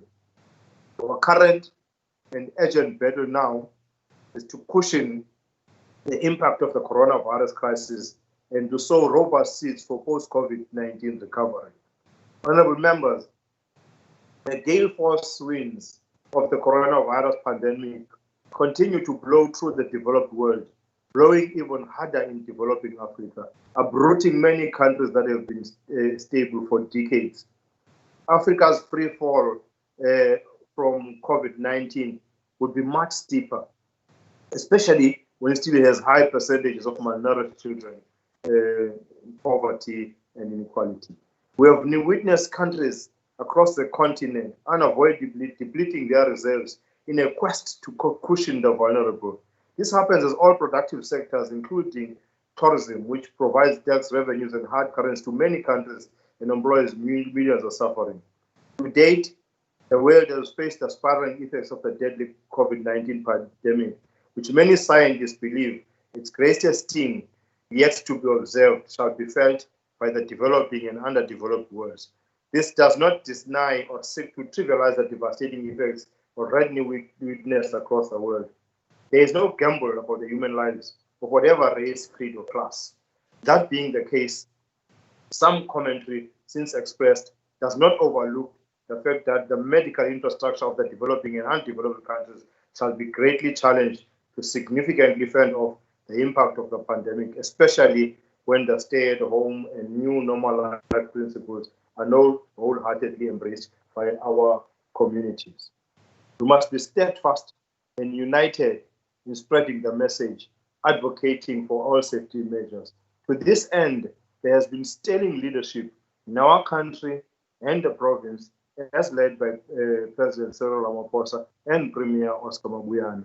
Their leadership has been supplemented and echoed by impressive unity of purpose by all political parties and the broader civil society.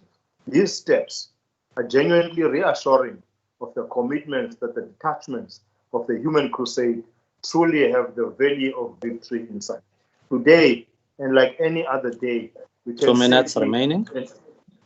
Today, and like any other day, we can safely and proudly assert, without any fear of contradiction, that we are Africans. Diabule. Thank you, Honorable Deputy Speaker. Thank you very much, Honorable MEC. We are now going to entertain the debate, and the Democratic Alliance will be the first in 9 minutes. Honorable Zbonda. Honorable Deputy Speaker, the Premier, and the members of the House, the members of the public, I greet you all. On the 25th of May, 1963, Africa made history with the foundation of the Organization of African Unity, which has since become the African Union. This past Monday, the continent celebrated Africa Day in our homes due to the global pandemic COVID-19. This day is intended to celebrate and acknowledge the progress that the continent has made, while we also reflect on the common challenges that we face, and ideally we discuss solutions to these challenges. The central theme has been silencing the guns by 2020, in the quest of ensuring that there is peace and security within the continent, and protection of rights which came through blood and sweat during the struggles for liberation. I want to quote a few men. The first one being the former president of this country, Dr. Nelson Mandela, when he said, "I dream of an Africa which is at peace with itself." And also Ronald Reagan, when he said, "Peace is not an absence of conflict. It is the ability to handle conflict by peaceful means." Close quote.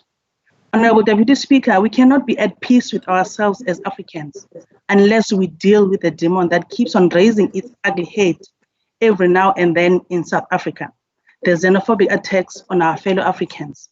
In addressing this issue, we must look at how the government is perpetuating this problem, deliberately or accidentally so. No country in the world can afford not to secure their borders, precisely because uncontrolled immigration violates the rights of both nationals of a given country and those foreign nationals who seek to be legally recognized. This is an urgent debate that should be taking place throughout the world. The DA, as a party that is committed to liberal democratic values, believes that this debate can be approached with a responsible and balanced attitude beyond a crude nationalism, best typified by the Trumpian call to simply build a wall. South Africa also stands virtually alone on the African continent with such unregulated approach to immigration. When people in communities do not have confidence in our immigration system to accept that foreign nationals who are here legally, it creates mistrust and fosters violence. This is a real threat that people believe they are competing for basic services such as housing and healthcare. The cumulative results of the failures of immigration and border management is a perception among South Africans that immigrants who may be well in South Africa legally have entered the country illegally and take their jobs or commit crime. We have seen the horrific results of these perceptions as unskilled, skilled, legal and illegal foreign nationals have become victims of prejudicial harassment, exploitation, violence, and crime. The national government must act immediately to secure our borders and stop illegal immigration and therefore create order by strengthening our border security. Through proper control and order, we can create corruption-free and effective border security and control. This can be done through revamping and improving border management and governmental coordination. We must ensure that border management results in a continuous decline in cross-border crimes within our country and between the borders of our country and our neighboring states.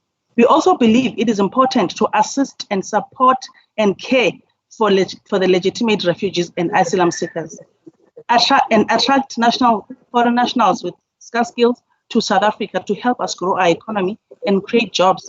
Skilled immigrants and business people must be welcome in our country. We need to attract highly skilled immigrants to fill our skills gap and allow them to build businesses and create jobs. This will require a program of action which must include educating communities about the benefits of integration and social cohesion with those from other countries. Xenophobia and discrimination cannot be allowed to hold back or hamper the progress of our economy and our people or harm economic integration in social unity in Africa. Foreign skilled nationals will not only drive economic growth by filling skills gap, but they can also enhance innovation, which is essential for small business development and the manufacturing sector. Skilled immigrants also bring a wealth of knowledge and contacts, which could be immensely beneficial for local companies, which sites on international expansion. South Africans must be able to trust that the system is actively protecting them. The DA believes that this approach will yield results we are all yearning for. A South Africa that is free of xenophobia, a South Africa that is at peace with our African brothers and sisters. Honorable Deputy Speaker, the second issue that threatens peace in our society and also leads to these xenophobic attacks is crime. They are often ignited by one crime incident that involves foreign nationals, and from there, they spread like fire. The colleagues who were with me, including you, Honorable Deputy Speaker, in Tanzania, Zanzibar, when we attended the Commonwealth Parliamentary Association Africa Region Conference, can be my witnesses. When the issue of xenophobia in South Africa was raised, we felt like disappearing from that room because when delegates expressed their anger and disappointment with what was taking place in South Africa at that time. One man said something that is profound to me. He said, South Africa must deal with criminals decisively, even if they are foreign nationals, so that we do not have these attacks resurfacing. I could not agree with him more. If South Africans had faith in our police that they would deal with crime and criminals head on, they would not feel the need to take the law into their own hands. I am by no means promoting this violence, but introspection from our government is essential if we are to change this situation. In the same breath, Honorable Deputy Speaker, as a Democratic Alliance, we condemn the use of violence by law officers to enforce the regulations of the current COVID-19. Violence should never be an option when dealing with citizens. We must always uphold our liberties. The regulations that are put in place to save our people should not tamper with the fundamental rights of the people. These must not be arbitrarily trampled with, and the Constitution is clear on this matter. Honorable Deputy Speaker, this year as we celebrate Africa Day, our discussions are on creating conducive conditions for Africa's development and intensifying the fight against the COVID-19 pandemic. We're encouraged that a community of African innovators is stepping up to support the continent's fight against COVID-19 pandemic, collaborating with the World Health Organization to develop solutions to help contain the spread of the virus. We support the commitment by the Minister of Health, Dr. Zweli Mkhize, to assist Madagascar with scientific analysis of the Omhlonyane hep, and we hope to find conclusive results of its effectiveness in fighting the virus. In the words of Dr. Matshidiso Muweti, who is the World Health Regional Director for Africa, she says, innovation propels human advancement. In times like these, when we are confronted with a major public health emergency, such as COVID-19, we know that our hope for a better tomorrow lies in finding creative, groundbreaking, and avant-garde solutions. Close. The DA would like to thank and commend all the workers that have been at the front line of this pandemic, risking their lives daily to serve the nation.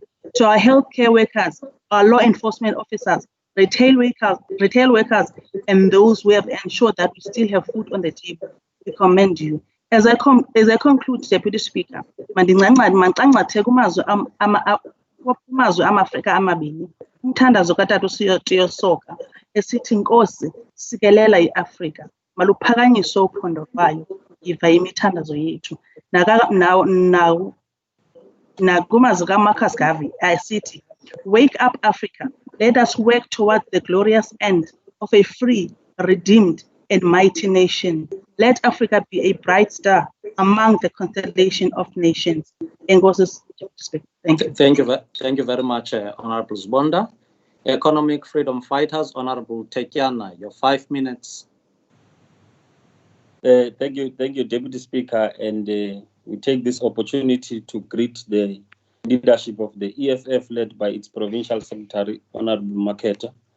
We greet the Premier of the province and all progressive forces towards unity of Africa. I greet you all, sons and daughters of the soil. Today, we have chosen and we refuse to greet the descendants of P.W. Botha and the descendants of Telebranch, as they are guilty of human conditions Africans find themselves in today.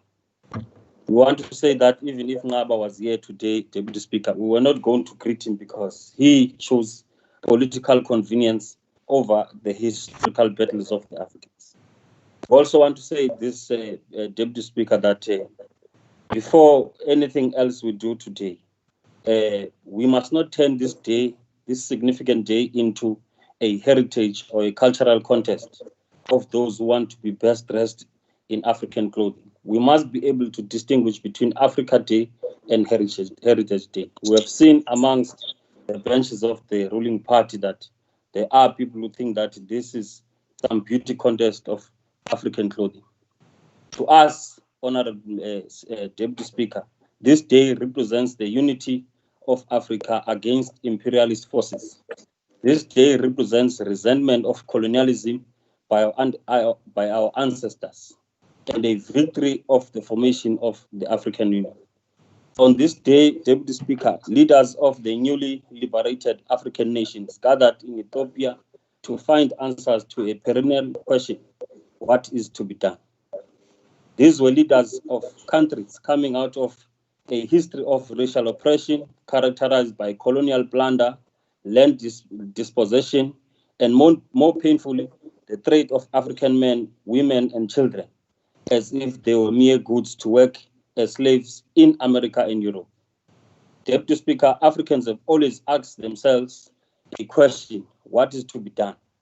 What is to be done to free the African bodies and souls from dehumanizing effects of racism and colonialism?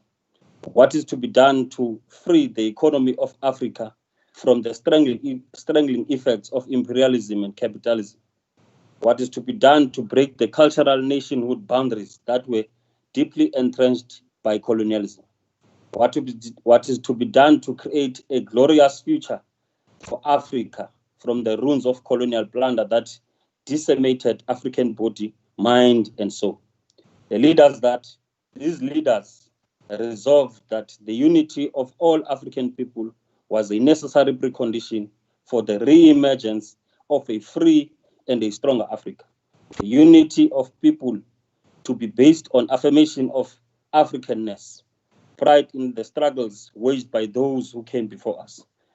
But more importantly, Deputy Speaker, it was based on the desire to position Africa as a self-sufficient continent, able to take care of its needs and the needs of its people. Today, the challenges facing the African continent have evolved, cementing the stranglehold the former colonizers have had over our continent. A dream of a united Africa able to withstand the onslaught by imperialist forces has all but disappeared because we have allowed ourselves to be led by agents of imperialism who prioritize profit-making for a few instead of a broad-based distribution of wealth. This historical question asked by our founding fathers remains ever relevant for our generation. What is to be done today to free Africa from neo-colonialism and imperialism?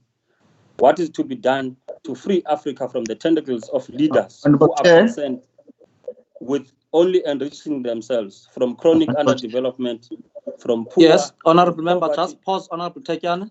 Your time is saved. Yes. Okay. Who is calling for an order? Hello? That was an intention to disturb me, Deputy Speaker. Proceed. No, your time was kept. Yes, please. Thank you. What is to be done to free Africa from the tentacles of leaders who are concerned with only enriching themselves from chronic underdevelopment and from poverty and ill health? More specifically, Deputy Speaker, what is to be done to fight collectively against the spread of the coronavirus, especially amongst the African people in Zwide, Motherwell, Khayelitsha, Philippi, and Guguletu? Because those who carry the baton from colonial masters continuously call for the reopening of the economy, and they know it doesn't affect them in numbers. The answer to this, and still relevant till today, was Pan-African action by all African. Thank you very much. And your time is over. Thank you very much. Thank you very much. Thank you very much, Honourable Member. Okay. Can I call upon now Honourable Mahlati? 3 minutes, Honourable Member. Honourable Mahlati from UDM. I am grateful for this opportunity to speak today while we celebrate Africa Day. I stand before you as a proud African son. Africa and its people have helped shape who I am and how I see the world. I have learned of my ancestors and the life of my grandfather, the dreams of my father, the bonds of my family that connects us all as Africans. Africa Union was formed with a view to unite African states and its citizens. It intended to ensure cessation of hostilities and silencing the guns in the African continent, to ease trade regulations and to develop to one trade bloc and African currency. The Africa Day was set aside to celebrate Africa. This time around COVID-19, we Africans are to celebrate this day under lockdown from our various countries. This means that to those we should educate about this vision, there will be limited platforms to transmit the message. To those familiar with it, they will be confined to their corners as provided by lockdown regulations from their respective countries. If there is a time when Africans should unite more than before, is now. We as Africans are faced with pandemic and should be in one accord, support each other to fight against it. As Africans, we are resilient with overcome to hardship. Together, we can grow and benefit each other. Post this dark hour, we should prevail stronger in our bid to unite this continent. We should 1 minute remaining. We should exploit economic weakness of the European, Asian, and American economies and create a strong new normal. As African, we need to stand together and know there is still hope. Thank you very much. Thank you very much, honorable. Thank you very much, honorable member. Next time you must switch on your face so that the members of public can view and see the honorable members debating. Honorable Matlati. Thank you very much. I will call upon. Sorry for yes, that. I will call upon now Honorable Kutsie from Freedom Front. Thank you, Honorable Deputy Speaker, Honorable Premier, Honorable colleagues. Yeah, this year is the 57th year that Africa Day is been celebrated. Africa Day is intended to celebrate and acknowledge the successes of the Organization of African Unity from its creation day on the 25th of May 1963 in the fight against colonialism and apartheid, as well as the progress that Africa has made while reflecting upon the common challenges that the continent faces in the global environment. Africa Day is a day when many different cultures of people from all African backgrounds come together to celebrate the diversity of Africa. And that brings me to the question, does we in South Africa spend enough time to also celebrate the diversity of our people? Or do we use those diversities to break us down and to destroy one another? The objective of the AU are to achieve greater unity, cohesion and solidarity between African countries and African nations. What are we doing in South Africa to achieve these objectives of the AU? Do we achieve greater unity, cohesion and solidarity in our country? It only happens by occasion, like when we win the Rugby World Cup, or now in the fight against COVID-19. We in South Africa still have a long way to go to celebrate the diversity of our country and take hands and build a united country with all of us together. I thank you, Honourable Deputy Speaker. Thank you very much, Honourable Member. Can I call upon Honourable Mvenya? Can we go back to the order of proceedings, please? Honourable Mvenya, over to you. Sorry for that. Oh, thank you, Honourable Deputy Speaker. I-protocol ndiyayi-observa, Honourable Deputy Speaker, ngenxa yexesha. Honourable Deputy Speaker, le nto ye-Africanism okanye ukuzidla ngobu-Afrika sayigqibela ku-former president uThabo Mbeki before kuyiwe ephulukwane sibuye siphethe umtshini womntu ngapha ephulukwane. Zaphela nee-activities ezazikade zikhona ezazisiunayitha singama-Afrika. Ngoku hayi asisayithathi serious le nto yoba sibe singama-Afrika sizidle ngayo, Honourable Deputy Speaker. Siyalwa nange-economy. Asinazo ii-plans concrete ze-African economic freedom, Honourable Deputy Speaker. Sinayo i-African Bank, kodwa xa ndiyijongile mna nature asiyo-African Bank, ngoba aba bantu i-foreign nationals xa zisenza ii-businesses zithatha imali ziyifake engxoweni zihambe nayo, ngoba sinayo nento esidibanisayo, ibhanki esidibanisayo singama-Afrika.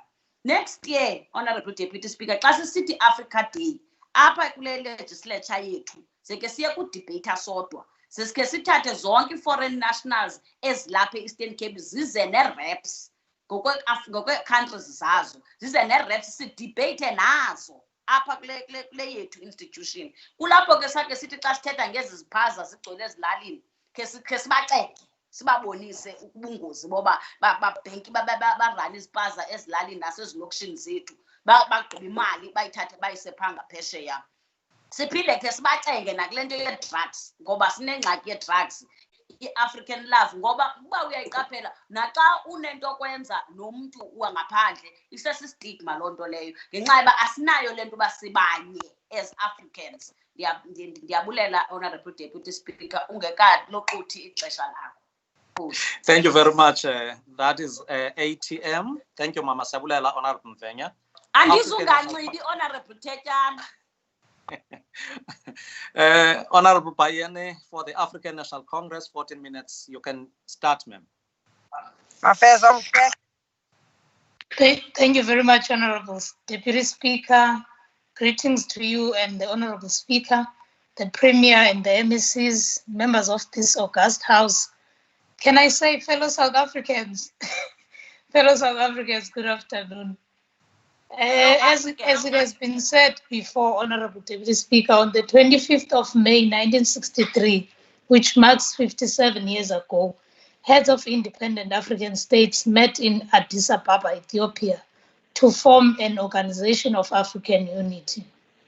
These great men and women of our continent had gathered under a vision of an Africa that was united, free and in control of its own destiny. Honorable Deputy Speaker, as we are gathered here in this legislature through a virtual platform today, in a free and a democratic South Africa, we ourselves are a living testimony of their vision of an Africa that is free from colonialism and apartheid. In commemorating Africa Day, we must therefore pay tribute to our forebearers, the founders of the African Organization of African Unity, whose dream of greater African integration and unity has endured. We also pay tribute to the successive generations of African revolutionaries who took up the mantle of Pan-Africanism and fought for the economic and political emancipation of Africa. We are reminded of the difficulties they had to overcome and the resistance they encountered from foreign powers that had much to gain from exploiting divisions on the continent.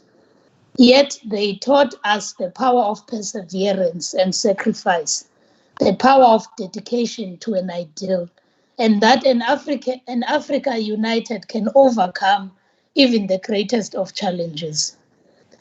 At times, they were even prepared to delay the independence of their own countries in isolation of the others. I am reminded of Kwame Nkrumah when he said, an independent Ghana is not entirely independent when its neighbors are still under colonial rule. And I have paraphrased that statement, Honorable Deputy Speaker. They have indeed left us with a living legacy of our continent. Their vision will continue to inspire us and the generations that will come after us. Africa Day therefore represents the revolutionary idea that only through unity can Africa move forward, safeguard its independence and unlock its potential. Freedom, equality, justice and dignity are essential for the achievement of the aspirations of the African people. Honorable Speaker, Deputy Speaker, we therefore have a responsibility as the leaders of today in taking forward the vision of a united Africa to promote understanding and foster cooperation amongst African states and to build a culture of brotherhood and solidarity amongst the people of Africa. We mark this Africa Day in the shadow of a coronavirus pandemic, which has swept across the world and left no part of our continent untouched. The virus has exposed the deep inequalities that continue to exist in our continent and across the world. It has shown how far we are from realizing our developmental goals and the responsibilities to the citizens of our continent. COVID-19 knows no borders. It knows no nationality or skin color. To address this crisis, we need to deepen our solidarity. Our African spirit of Ubuntu must therefore underpin our response to the pandemic. As South Africa, we carry a great responsibility towards our continent, firstly because of the enormous role that the people of the continent have played in our fight against apartheid, and secondly because of the privileged position we occupy in terms of the economic resources, being one of the biggest economies in the continent. We therefore have a responsibility towards our African brothers and sisters who are in the country in search of better economic opportunities and to escape wars in their own countries of birth. We further have a responsibility towards our neighboring states and the continent as the whole. Honorable Deputy Speaker, just on a lighter note, I am reminded that it's days such as this that where one or two members of this august house lack a point of reference. They use our departed leaders of the ANC for relevant quotes. Honorable Bonda just did exactly that in her speech. She used a quote of Tata Nelson Mandela. But also, Honorable Deputy Speaker, what surprises me during these days when we debate about Africa Day and many other important days, you get a sense that some people on certain days are okay with us being united, and on other days they're not okay with us united. Over no Honorable Kotsi making reference to apartheid, but they were the beneficiaries of the system. But asiko apo, okay, we want an Africa that is united and leaders that are able to hold hands and fight COVID-19. Closer to home, Honorable Speaker, we have a responsibility to entrench African values and the spirit of Ubuntu. We have a responsibility to harness and celebrate the indigenous knowledge and cultures of Africa. The colonial and apartheid regime institutionalized divisions. People of this country were deliberately divided based on tribe, race, gender, culture, religion, and many other aspects. Speaking to the National Assembly in 1998, Commander-in-Chief of the Cuban forces had this to say, and I quote, "Today there are still two South Africas, which I should not refer to as white and black. Those terms should be forever banished if a multiracial and united country is to be built. I rather put it in another way. Two Africas, South Africas, one rich and one poor, one on the other, and one on the other, where an average family received 2 times the income of the other. One in which 13 out of 1,000 children died before reaching their first year of life. Another in which the number of children who die in 57. One in which life expectancy is 73 years old. Another where it is only 56 years old. One in which 100% of the people can read and write, and another where illiteracy rate is over 50%. One in which there is broad, almost full employment. Another in which 45% of the people are unemployed. One in which 12% of the population almost owns 90% of the land. Another where almost 80% of its inhabitants own less than 10%. One which accumulated and possesses almost all the technical and administrative know-how. Another which was condemned in experience and ignorance. One that enjoys well-being and freedom. The other which only conquered freedom without well-being, close quote. Fidel delivered this speech 4 years after we gained independence. To date, a lot has changed, but the reality, Honorable Deputy Speaker, is that some fundamental economic structural setup has not changed much. As part of building the Africa we want, we therefore have a responsibility to intensify our efforts in economic freedom, nation building, and social cohesion. Through successive policy positions, we have sought to deconstruct the apartheid social engineering. Policies such as RDP, NDP, and other progressive developments have brought positive and tangible results to the people of this country. The deconstruction of apartheid, institutionalized divisions and discrimination, though will not be a walk in the park. The legacy of apartheid and colonialism has become, sorry, Honorable Deputy Speaker. The legacy of apartheid and colonialism has become entrenched and ingrained in our society. Many have assumed attitudes of superiority based on race, gender, culture, or religion. This means that even though we have made some progress, we need a deliberate and decisive effort to get where we want to go. Our task is to build a nation that encourages dialogue, fosters social cohesion, and celebrates its heritage. We are working on ensuring that our institutions like museums and monuments reflect the history and experience of all our diverse citizens. The arts, culture, and heritage sector is a powerful driver of creating a sense of inclusiveness and encouraging interaction between people from different social backgrounds. And therefore, it is critical to the realization of the vision of a united Africa. Our task of building a united South Africa is part of the building blocks in building a united Africa we want. We are therefore working towards ensuring that our national identity expressed and celebrated through our national symbols, arts, culture, and heritage. Through our work in the protection and promotion of heritage resources of our province, we seek to ensure that our children grow up to be told of who they are as Africans. Through our libraries, our support to authors and publishers, our children will learn the history of Africa, and through our support to the visual and performing arts, we will ensure that our story as a continent comes alive in theatre, stages, canvas, and sculpture and film. Let us all promote and build a common African identity. We must make our African identity part of the South African story. We must strive for a common identity that is supported and cherished by all. A common identity will allow us to break down the artificial barriers of culture, gender, race, or religion that still divides us, and it will help to maximize what we have in common and minimize that which divides us. On the heritage front, the department is also driving heritage transformation project whose aim is to promote reconciliation, unity, and nation building. The process of geographical names change and standardization is also one of the critical tools to assert our African identity. The role of sport in uniting the nation and possibly the continent cannot be overstated, as we have seen with the recent Rugby World Cup win by the Springboks.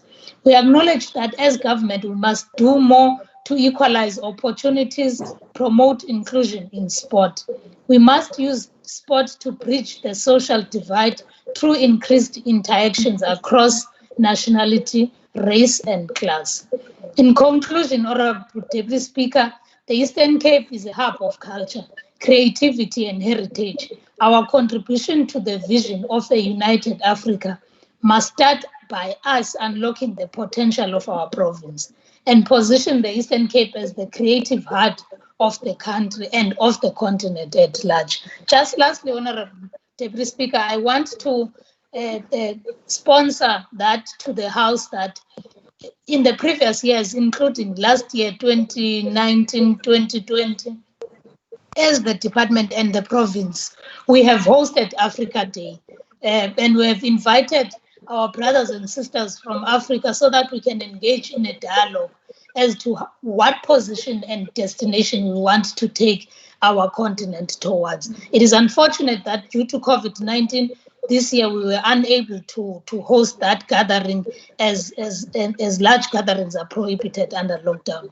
So we are hoping that next year when we celebrate Africa Day, it would be under different circumstances. Just lastly, may God bless Africa and protect her people. Thank you so much. Thank you very much, Honorable Bayeni. Thank you very much. I will now call upon the Honorable Premier in 10 minutes to debate the subject. Over to you, Honorable Premier. Thank you very much, Honorable Deputy Speaker. Good afternoon to you and afternoon to members of this House and members of the Executive Council. Thank you for inviting us to participate in this very symbolic and significant Africa Day debate. The debate takes place 2 days after we commemorated the day when the Organization of African Unit, the precursor to the African Union, was formed. It is for this reason that the 25th of May is known as Africa Day, as a day to celebrate the successes of OAU since its formation in 1963. We take pride in the fact that in its 54th National Conference, the governing party, our mighty African National Congress, resolved that its government should continue to participate in the AU Commission-led discussion on increasing and deepening the involvement of the African diaspora in the development of our continent. We've done this successfully since we joined the AU in 1994, following our democratic breakthrough. This is a debate that invokes a variety of emotions to a majority of us owing to different reasons, including the painful past of colonialism in our continent, the blood spilled in wars to liberate our continent, the persecution and imprisonment of our liberation leaders, the internal civil wars and socio-economic challenges that bedeviled our continent. History records that it was in the late 18th century when Western imperialist forces planned and executed their scramble for Africa, for what is known as the conquest of Africa. Key among their many motives was an elaborate plan to plunder the valuable natural resources that this continent is endowed with. At various stages during this period, great Africans stood up to defend our motherland. I'm reminded of a great names such as Haile Selassie, Patrick Lumumba, Kwame Nkrumah, Thomas Sankara, Julius Nyerere, Samora Machel, and our own Oliver Tambo. These luminaries of our continent never gave up on the ideal that Africa would one day cast off the chains of colonialism and be a free continent at peace with itself and prosperous like it was before it was colonized. Through their selfless dedication and sacrifices, Africa was ultimately freed from colonialism, but the scars of our painful past are glaring and can be seen in underdevelopment, poverty, and unemployment. When they handed us a free Africa, they expected us to unite and rebuild our continent. Thus, in the African anthem, we find the lyrics that read, "Let us all unite and celebrate together the victories won for our liberation. Let us dedicate ourselves to rise together to defend our liberty and unity." Yes, our continent has been torn apart by decades of civil wars, our brothers and sisters killed by diseases and viruses, malnutrition, poverty, unemployment, inequality, and corruption continue ravaging Africa. More African governments are beginning to embrace the idea of working together to address the challenges of our continent. The first step towards this very important trajectory has been the silencing of guns in our continent, because wars are an antithesis for socio-economic development. The second step has been the signing of the Africa Continental Free Trade Area. It is an insult to the people of this continent that this beautiful continent of ours is rich in minerals and other commodities, and yet it has the poorest economy in the world. The Africa Continental Free Trade Area is a long overdue vehicle to leverage on African resource and set our continent on a path to become the world's biggest free trade area. Deputy Speaker, there are 55 countries and more than 1 billion people in our continent. But African countries have been trading less with each other despite the huge market and natural resources at our disposal. All of us have been scrambling for the European market, with almost 2/3 of African countries' exports going to Europe and only 17% of exports going to other African countries. This is the very low because in Europe, trade within the continent is almost 70%, whilst in Asia it is almost 60%. This is why we must continue to encourage current African heads of states to move with speed in implementing the African Continental Free Trade Area so that we can change the status quo. Firstly, when it is fully implemented, the African Continental Free Trade Area will lead to acceleration of infrastructure development that will link many countries on the continent, which will ease the movement of goods and humans in the continent. It will also lessen the burden of bureaucracy that hampers logistics in the continent. Our continent is rated as the worst performing continent in terms of logistics.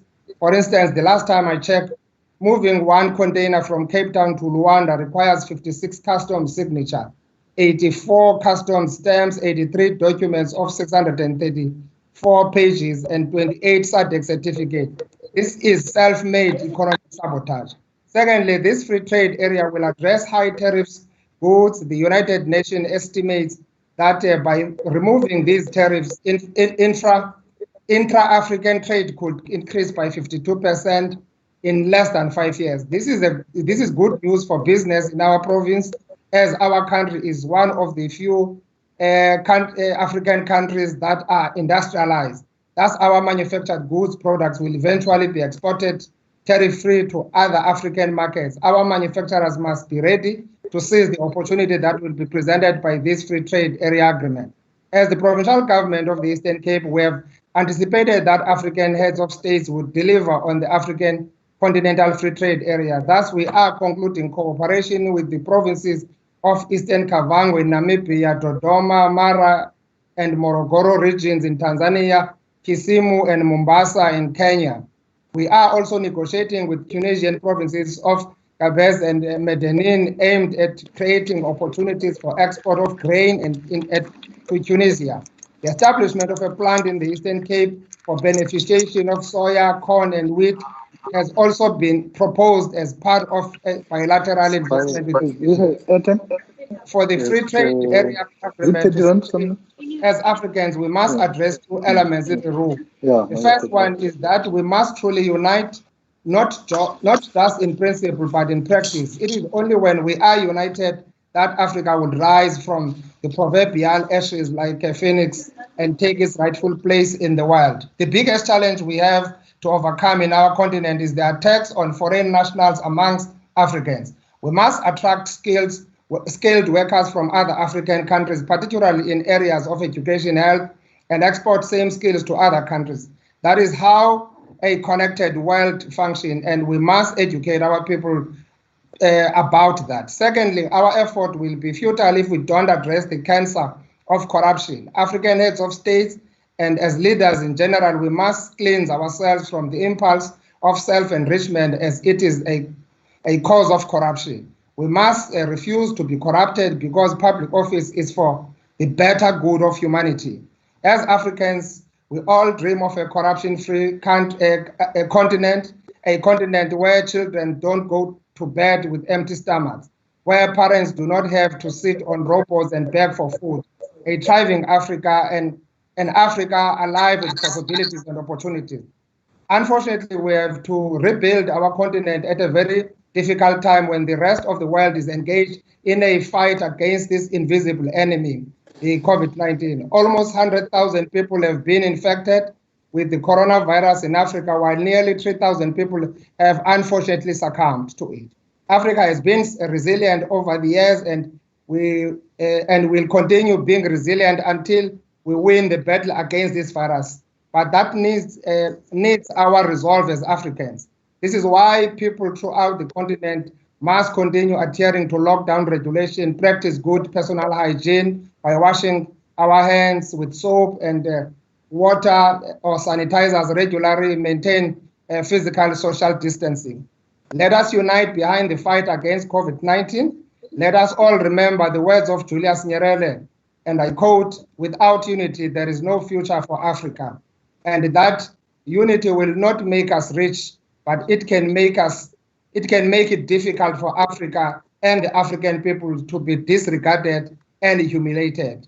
Africa and protect her children. Thank you very much, Deputy Speaker. Thank you very much, Honorable Premier, and that is taking care of the debate about Africa and Africa Day. Honorable members, I must take this opportunity to also thank you, as well as the political parties, for repositioning this great perspective, an ideal Africa that we need in action and in deeds, in prayers and rituals, in health as well as in famine. I think we are Africans and we owe our allegiance to this great land. And I think we need to relive Kwame Nkrumah, Haile Selassie, Julius Nyerere, Sankara, O.R. Tambo, as this debate seeks to suggest. Thank you very much. I think we will take this debate to learners, we'll take it to engineers, we'll take it to scientists, and we'll take it to the public in all our platforms so that we can enrich the debate going forward. Asibulele ke mathandazwe ngomyalezo eqhubekileyo nephongome ngolu hlobo. I will now ask the Secretary to read the second subject matter for discussion. Thank you, Deputy Speaker. Notice of motion, draft resolution by Mr. Y Cassim. Thank you very much. Honorable Cassim.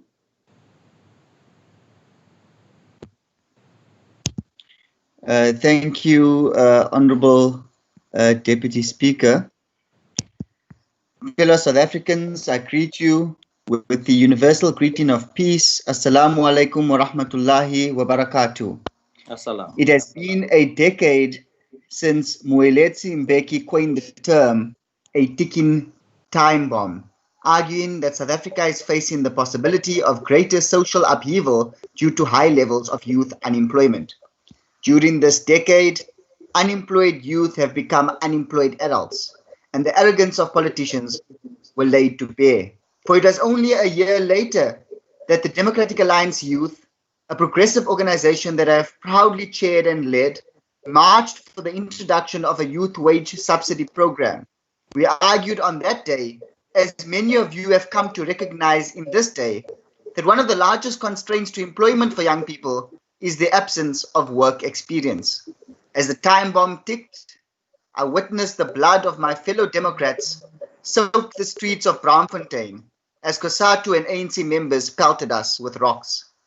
Alas, the bloodshed was not in vain. A year and a half later, President Jacob Zuma signed the Employment Tax Incentive Act number 26 of 2013 into law. In the words of the French poet Victor Hugo, no army can stop an idea whose time has come. As the time bomb ticks on, and ever more precariously, I stand before you, honorable members of the House, and ask with all humility that you refrain from dismissing the motion.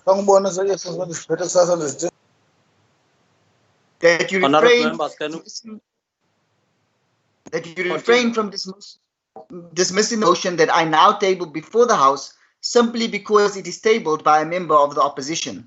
The hopes of my generation is in greater peril than ever before. According to Statistics South Africa, 63% of unemployed South Africans are those between the ages of 15 and 34.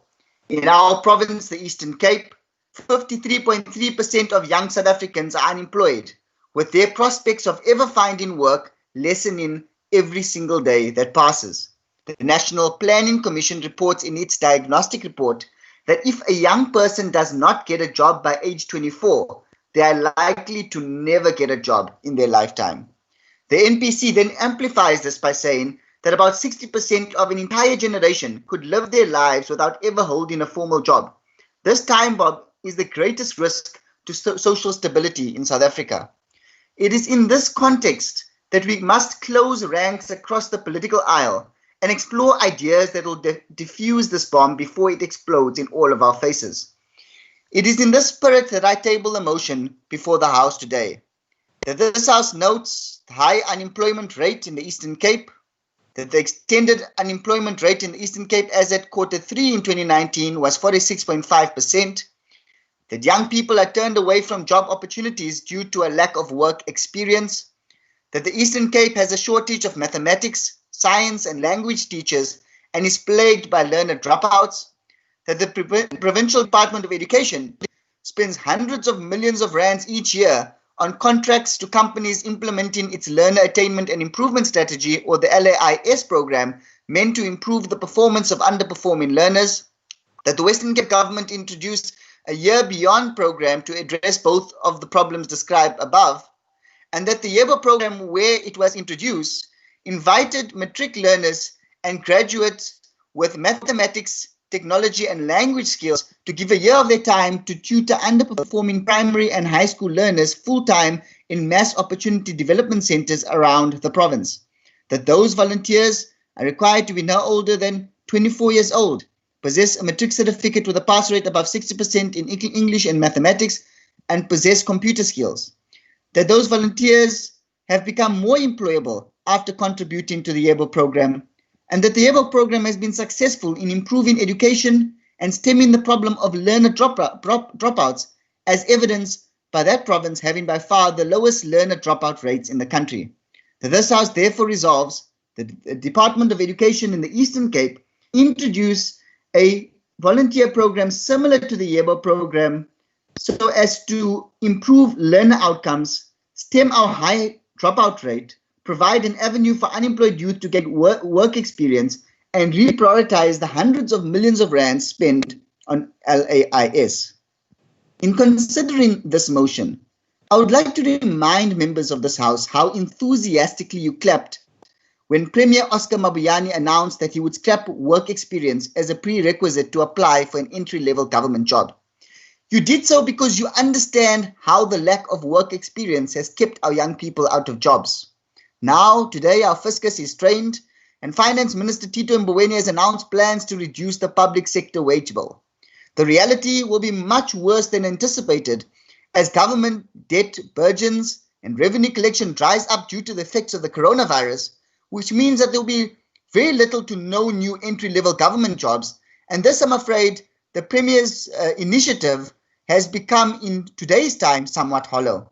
And even if one had to legislate, the calls made by others like the NYDA to force all employers to scrap work experience as a prerequisite to apply for a job, there is actually no practical way to force employers to actually employ a person with no work experience. They can simply allow those individuals to apply and not consider them when making the final decision of who actually gets the job. There will be no way to prove otherwise. None of these well-meaning shortcuts, and there are shortcuts, would actually make a difference.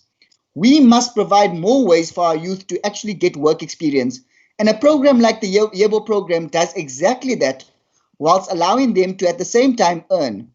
The Department of Education has budgeted 267.212 million rand for the Learner Attainment Improvement Strategy program over the MTEF, a program which has sought to improve the academic performance of our learners through education camps. Now, this strategy has become impossible during the COVID-19 pandemic, and this provides the perfect opportunity to redirect these funds to compensate unemployed youth who meet a set criterion to offer literacy, numeracy, and homework support. These youths will gain valuable work experience whilst tutoring and mentoring our learners. This will not only improve academic performance, but also facilitate the transfer of valuable life lessons and stem our province's school dropout tragedy. This program has proved a resounding success in the Western Cape, which has both the lowest youth unemployment rate and lowest dropout rate in the country. The program run in collaboration with NGOs and is expanding year on year. Now I know that there are members who may prefer the extending of the ban on the sale of alcohol rather than mention our neighboring province. And I want you to appreciate that I kept the mentioning of that province to a bare minimum only once or twice, because this issue is far too important to be derailed by political differences. Sometimes sitting in this house can be frustrating. We entered the political arena to make a difference in people's lives. Now, adopting this motion is not a silver bullet. It won't solve our youth unemployment crisis and defuse the ticking time bomb. But for those youth that are employed as a result, it will make a difference in their lives. For those that become more employable as a result and move on to further employment, it will make a difference in their families' lives. For the learner who gains a trusted tutor and mentor who stays in school and flourishes, their lives will never be the same. Life by life, we can prevail and save an entire generation and defuse this bomb that is consuming it. It requires brave and innovative leaders and legislators that understand that it is within their power to provide it. I don't know about many of you, but I'm tired of waiting on the executive to solve the issues that hurt our families and communities before our eyes. I therefore move for the adoption of this motion. I thank you. Thank you very much, Honorable Member. I will now call upon Honorable Makaka from Democratic Alliance. Afternoon, Deputy Speaker. Afternoon to the Premier of the province. Afternoon to the leaders of all the political parties, including those of the EFF. Honorable Speaker, this debate takes place as the whole continent celebrates Africa Month. On the 25th of May 2020 was a day that as a continent, we continue to take stock of the achievements and challenges that confronts the continent. As the continent speaker, we are also celebrating Africa Day amidst the challenges faced by the countries of the world like us face the pandemic of coronavirus. As we debate today, Deputy Speaker, the Democratic Alliance has long joined other parties and civil society structures in providing tangible solutions to this pandemic in our province. We are also debating today as we are approaching the Youth Month, and South Africa is faced with a huge challenge of unemployment as the economy to face challenges of growth. Our province, Deputy Speaker, is the hardest hit province when it comes to unemployment, especially on the side of the youth. According to Stats South Africa 2019 fourth quarter labor survey, the total unemployment in South Africa stood at 29.1. In the Eastern Cape, Deputy Speaker, the official unemployment stat stood at 39.5, according to the same survey. You can factor in the expanded definition. The unemployment rate in the Eastern Cape was at 47.7. The expanded definition includes those that are discouraged from looking for jobs anymore. Accordingly, the Eastern Cape youth unemployment rate stood at staggering 53.3 according to the fourth quarter 2019 labor survey. Honorable Speaker, the important factor that causes youth unemployment is the stagnant and the negative economic outlook that is facing the country and affecting the province very hard. The failure to fully prepare and grasp the impact of the fourth industrial revolution in the province will also continue to the high numbers of unemployment. The industries, Honorable Deputy Speaker, are beginning to be fully automated, which results in less jobs created. And this has and will continue to impact youth employment opportunities. In this case, Honorable Deputy Speaker, we need solutions to save lives and future of our young South Africans. Honorable Speaker, we need solutions. Honorable Speaker, solutions to the challenge of youth unemployment in our province must entail a multi-pronged strategy that involves the private sector as a major employer and also government. A need to have a precise data of all unemployed young people in the province, including their skill sets. This will assist Deputy Speaker in precise response mechanism to know what skills we have and what areas need reskilling to respond to the needs of the industry.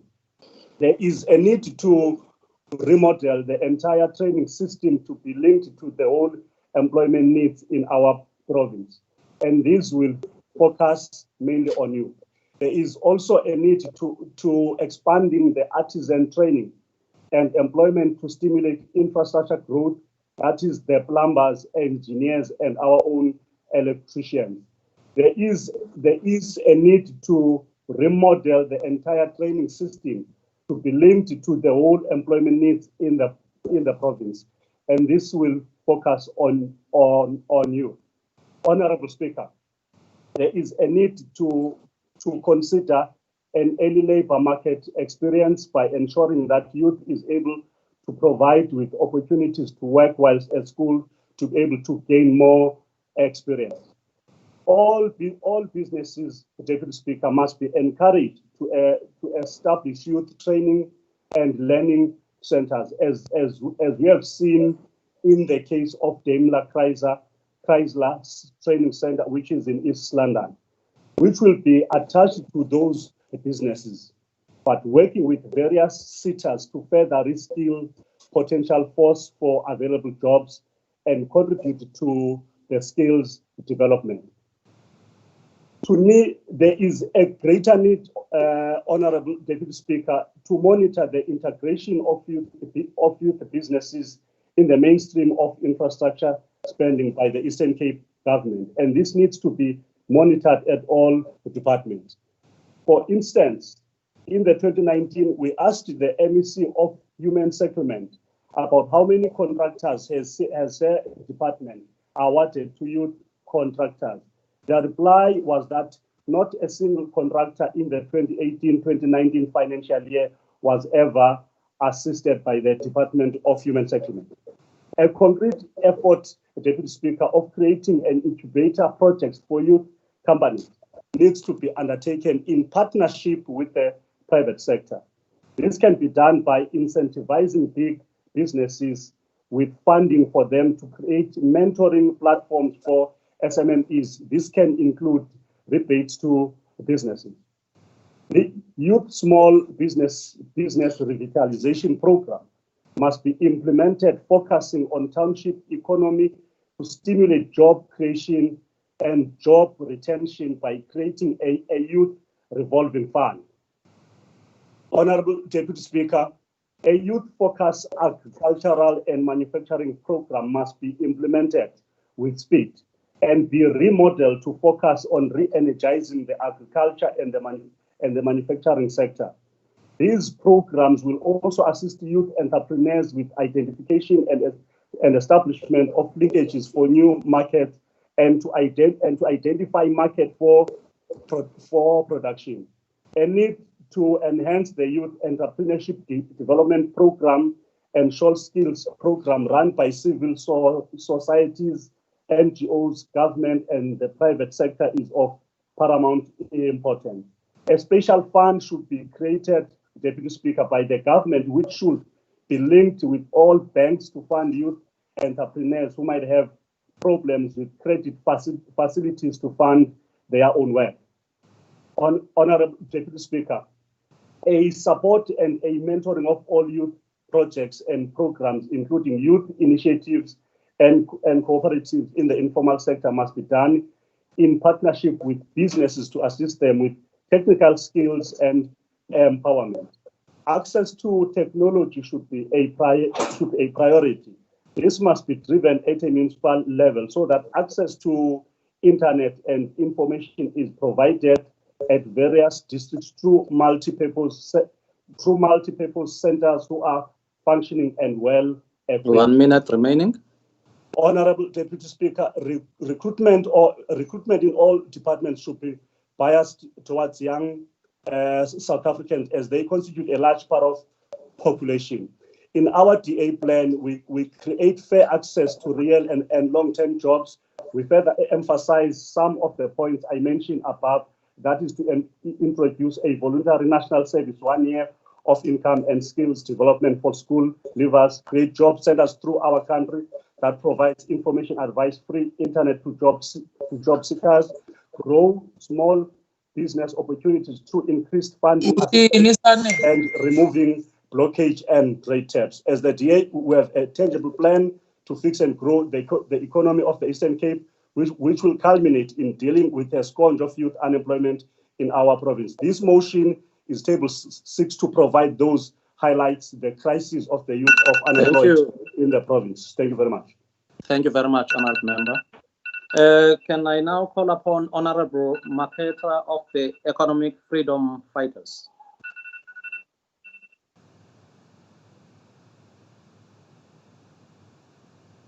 EFF?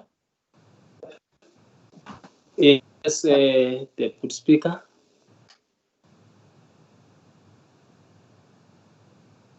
Greetings to you, Deputy Speaker. Thank you, sir. Chairperson of the EFF, Mr. Azrin, the members of the legislature. I greet you all in this afternoon.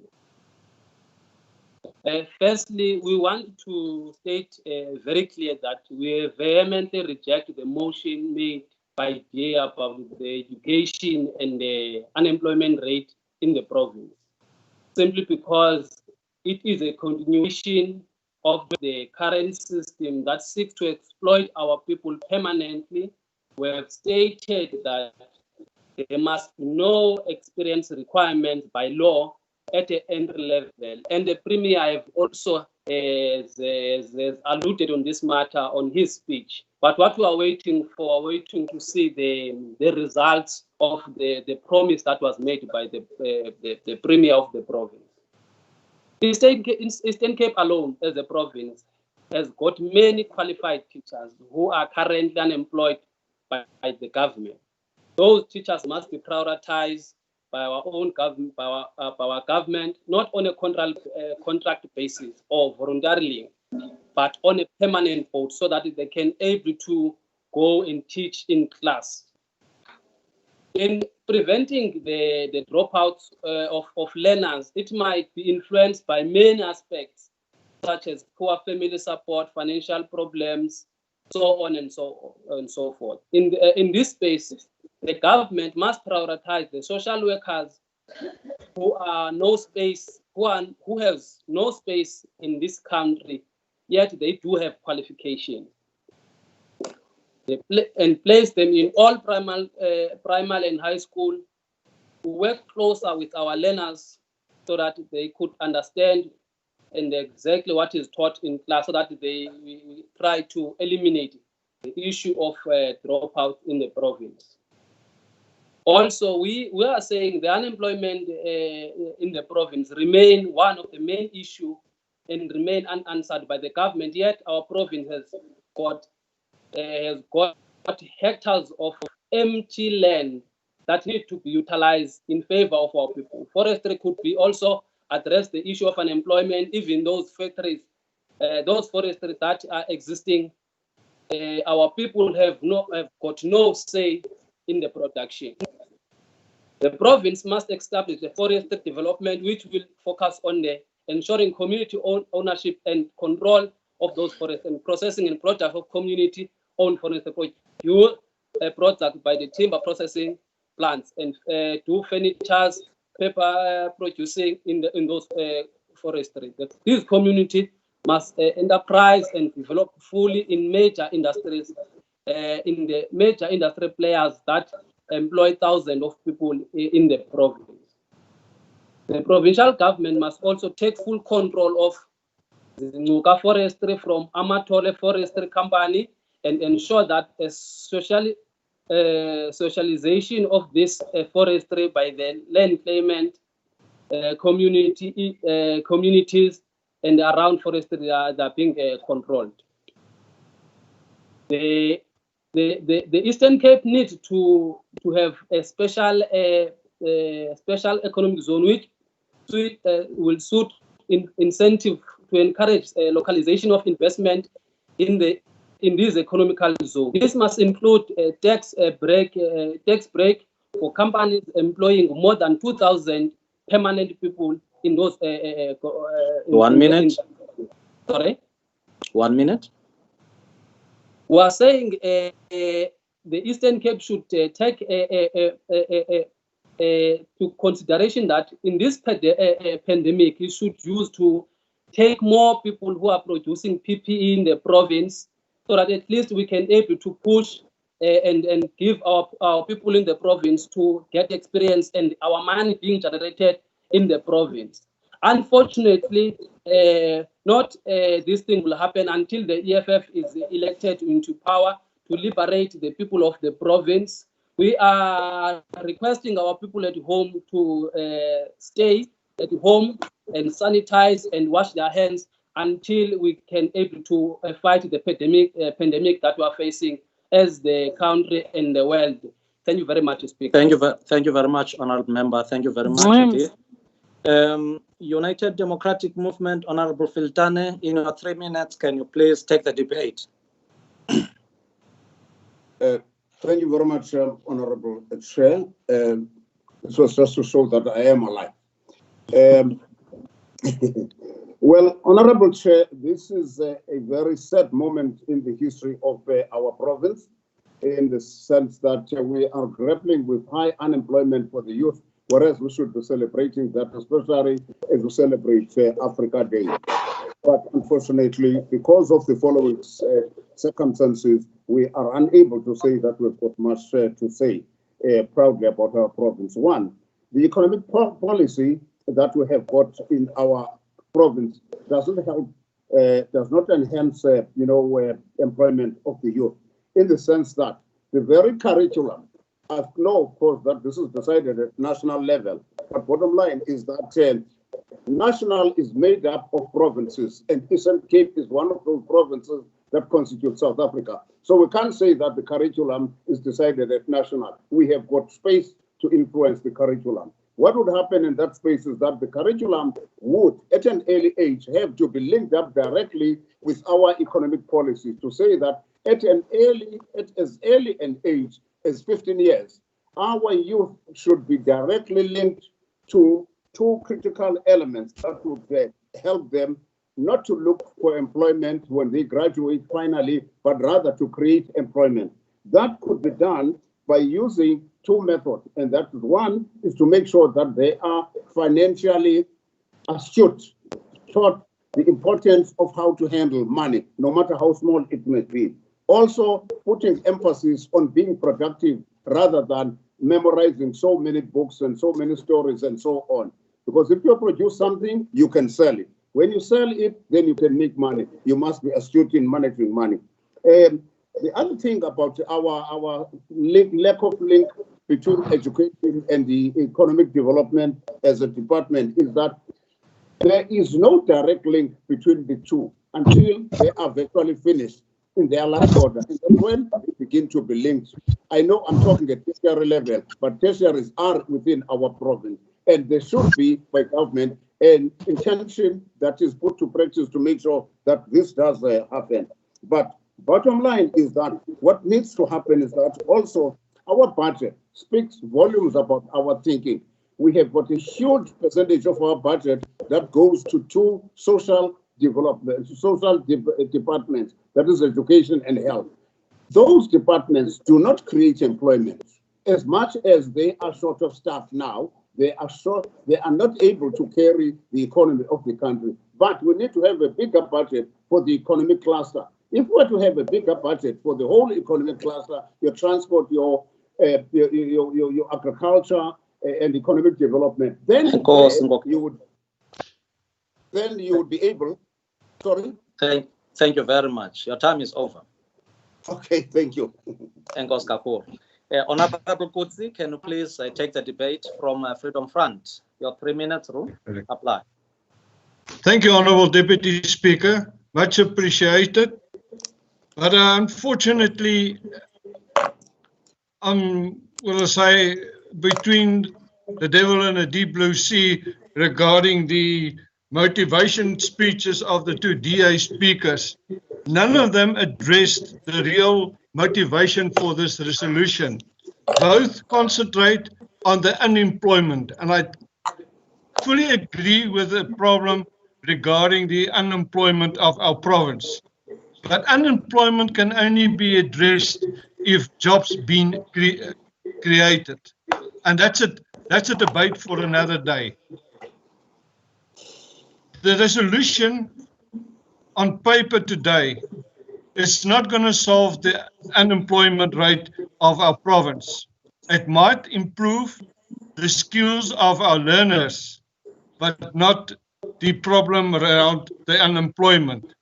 So unfortunately, Honourable Speaker, I'm not convinced that what works according to the proposal of the resolution, that it works in the Western Province, that it's going to work in the Eastern Cape.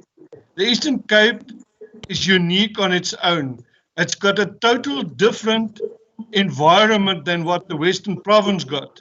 So they can't think, it's wrong to think that what it's successful in the Western Province will be successful in the Eastern Cape. So with those few words, Honourable Deputy Speaker, I can't conclude with this resolution. I thank you. Thank you very much, Honourable Member. African National Congress, Honourable Cassim, 14 minutes.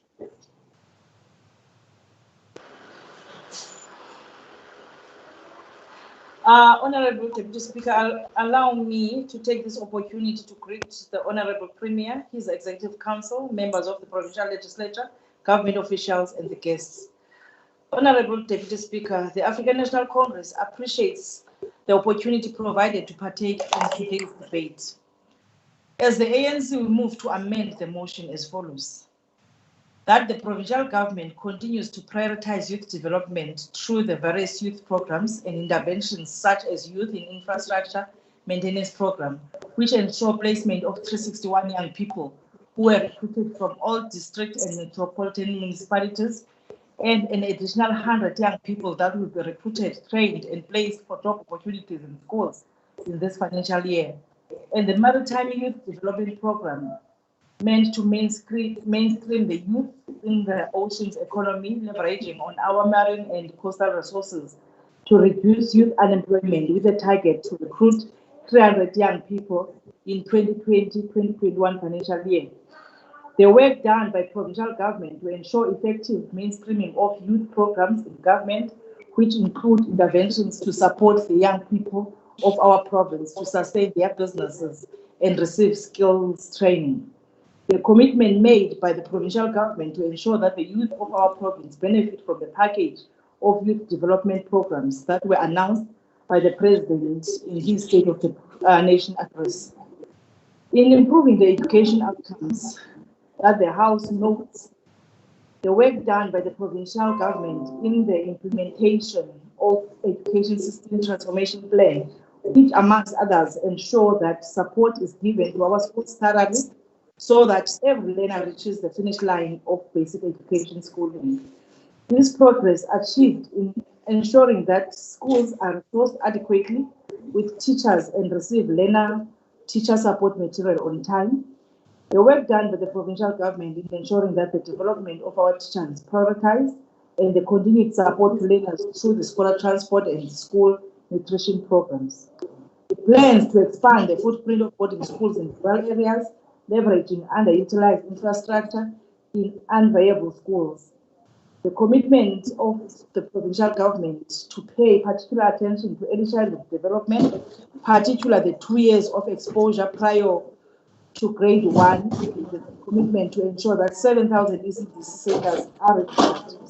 Therefore, the House resolves that consolidate provincial youth COVID-19 response strategy, which includes an assessment of existing relief programs aimed at assisting the youth and mitigating the impact of the national lockdown, continue with the work of engaging various sectors to provide skills training to graduates and unemployed youth, welcome President Ramaphosa's pronouncement to build new TVET colleges, campuses this year in Stegspruit, Alwal North, Graaff-Reinet, and Ngqongqoshe, that the provincial government ensures the curriculum of these TVETs is in line with the requirements of the economy and the skills needs of the province. Isiqalo Youth Fund is available for qualifying enterprises in sectors such as agriculture, the creative industry, crafts, textile, ICT, and services. Acknowledge the work provincial government is doing to unlock the property portfolio of government for economic growth for youth by ensuring that some properties will be leased to previously marginalized people, particularly youth and women, to transform the sector. Support and welcome the decision by the provincial government to utilize the budget previously allocated for events to support designated groups, which includes youth. Deputy Speaker, it is imperative to locate this discussion within its proper context, in that we revisit discussions of what constitutes youth in age. Must we continue to organize or perceive youth as categorization of people based purely on their age, and provide little or no clear theoretical basis for such categorization? By such doing, are we not risking suffering from being unhistorical and unscientific, thus alienate large group of young people and their aspiration by the same nature of our organization? At a theoretical level, the global well-accepted definition of youth is a transitional stage from a state of dependence to a state of independence. And as a product of the youth struggles, we are aware that the definition of youth varies across societies, communities, cultures, and geography.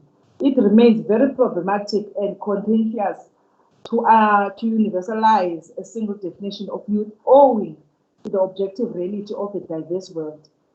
Some societies like South Africa, for practical reasons relating to targeted public policy, opt for the legal route, defining youth according to age categories. More than anything, culture and dynamics of transition between childhood and adulthood combine to make a single universal definition of youth impossible. Therefore, it can be sustained that youth is a stage and a transition in the life course which is socially, culturally, and institutionally constructed. However, to bear in mind that youth is not a homogeneous group. Indeed, the social features of a person, such as gender, social class, ethnicity, citizenship, family, and cultural backgrounds, determine social differentiations and generate heterogeneous outlooks. 1985 ANC Kwabe Conference asserted that the state of youth of assimilating knowledge of all kinds, avidly searching for rational understanding of the surrounding world. The youth therefore displays curiosity, rebelliousness, impassioned and uncontrolled enthusiasm. It quickly forms judgment as it abandons others. Such a stage is crucial in the molding of state social being. Thus, all classes and strata wage relentlessly battle for the hearts and minds of the youth. To this extent, it affirms that youth cannot only be defined with age, but as transitional phase. Having understood that any youth organization having ambition of being true representative of youth must principally remain relevant and win the hearts and minds of young people and be a reliable instrument that young people identify with and utilize it to find resolution of their challenges. ANC programs are informed that by knowledge that what constitutes youth challenges can be summarized in the following manner. Firstly, those in 14 to 18 are largely found in secondary schools and have specific challenges facing them. Apart from the need for better schooling conditions and improved quality education, this sector continues to be faced by challenges of teenage pregnancies, HIV and AIDS, racial tensions. The 18 to 27 is found in the main between tertiary institutions, or the age 18 to 27 is found in the main between tertiary institutions, informal sector, and limited formal sector employment. Far too many remain outside schooling and or training institutions, and neither are they working. Those who graduate still faced by challenges of accessing learnerships, etc., and or accessing quality decent jobs. Others are confronted with structural and racial impediments in starting and growing their businesses.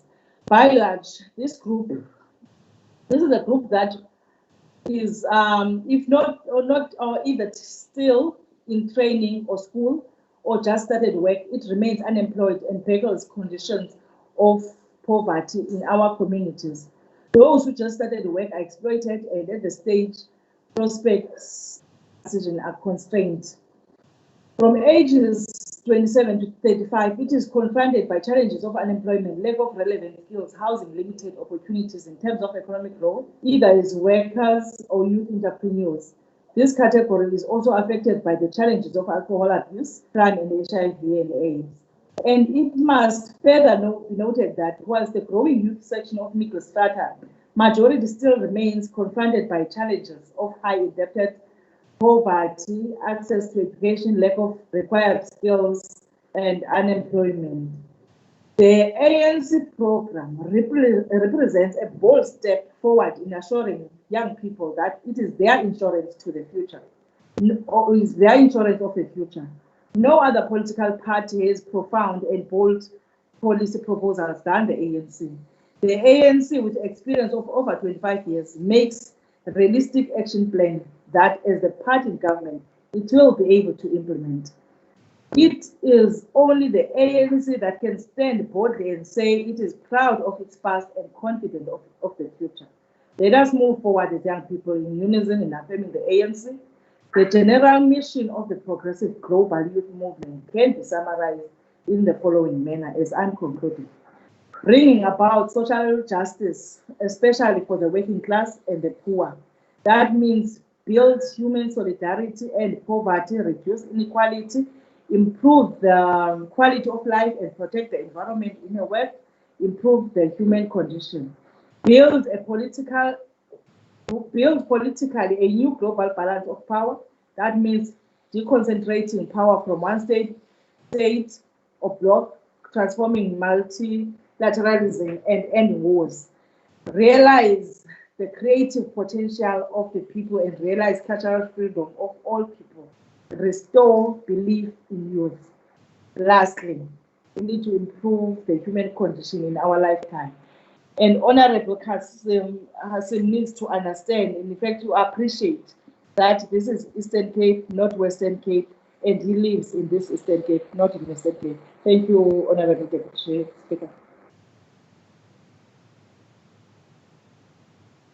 Thank you very much, Honorable Khabe. I will now call upon the Honorable Premier to conclude the debate for the day. Honorable Premier.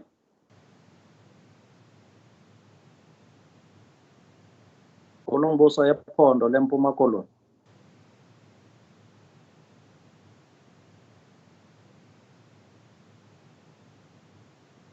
Honorable Premier. Ndingambambela, Honorable Deputy Speaker, noko sasicontesta kunye. I know you are capable of doing anything. Honorable Premier or any delegated member of the executive, but not to my knowledge.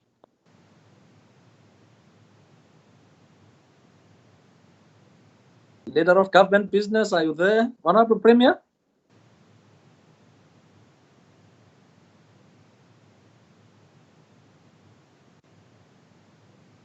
Honorable Premier? Can I take it, Honorable Deputy Speaker, is Gade? Oh, in the yes. Okay. Yes, Honorable Gade. Yeah.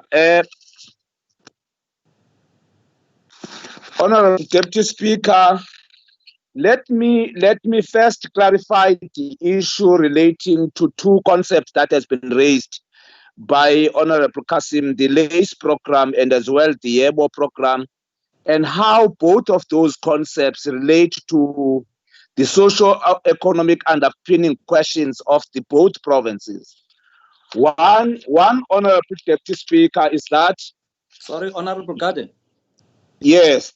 Can we see your face because you are acting now, so we must see you. Yes, Honorable Deputy Speaker, the YEBO program, let me first clarify what it is.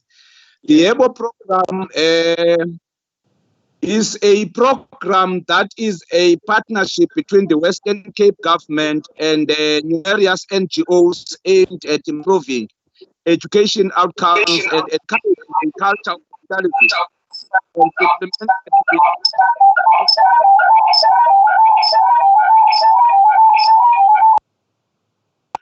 Quite interestingly, Honorable Deputy Speaker, is that the very same YEBO program is found in the suburb areas and colored areas of the Western Cape and not found in the African township of the very same province of the Western Cape. Honorable Deputy Speaker, there is no scientific evidence that has taken into consideration the context on which the two programs are implemented in the different provinces. That is also there is no scientific evidence, again, Honorable Deputy Speaker, that the YEBO program, in terms of content and context, is better than the LACE program of the Eastern Cape, and there is no proof that we need to reprioritize the hundreds of millions of rands spent on the LACE program, Honorable Deputy Speaker. Also, Honorable Deputy Speaker, there is absolutely no evidence that we should change the strategy.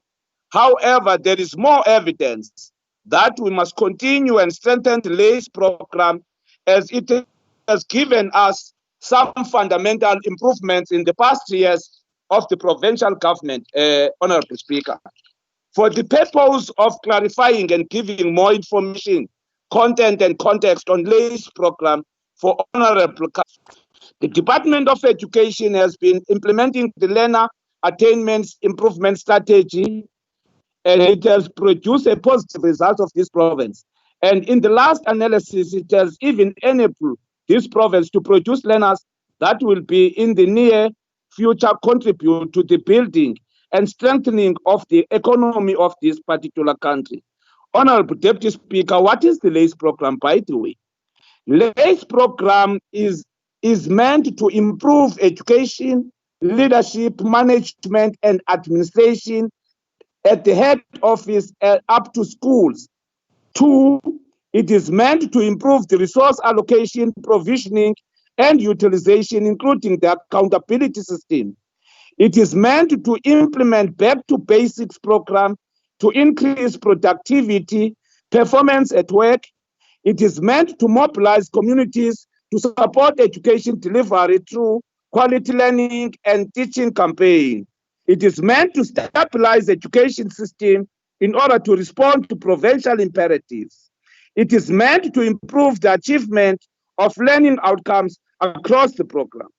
Honorable Deputy Speaker, the LACE is a comprehensive strategy that has produced positive outcomes. It is also this LACE program that it has been able for the Eastern Cape province to attain the improvement results of 76.5% in the increase and the increase of 5.9% between 2019 and 2010. Honorable Speaker, we have also a mechanism to avoid or mitigate inefficiency to ensure that there is diligence through the audit implementation plan as defined within the very same LACE program, Honorable Deputy Speaker. On the economic front, Honorable Speaker, after receiving the scientific data from the National Command Center and the advisory team and embarking on the consultation process with all stakeholders and political parties, the President of the country has given a directive that the government should reduce the level of our lockdown regulations from 4 to 3. In the main, the decision taken to mitigate the impact of this pandemic on our own economy. This will enable the province to fast-track its program in responding to the youth unemployment, particularly in the following key strategic areas, Honorable Deputy Speaker.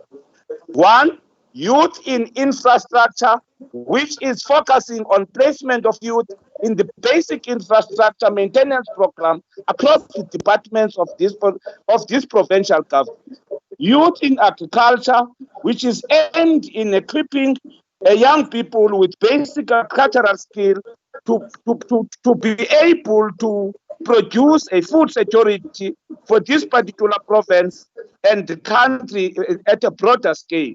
Thirdly, Honorable Deputy Speaker, it is meant to introduce and develop the maritime skills which are aimed at placing the young people in the tourism sector of this particular program and also become part of the cruise lines that are used in the global space to ensure that we exploit any possibility of finding our own imperatives in terms of the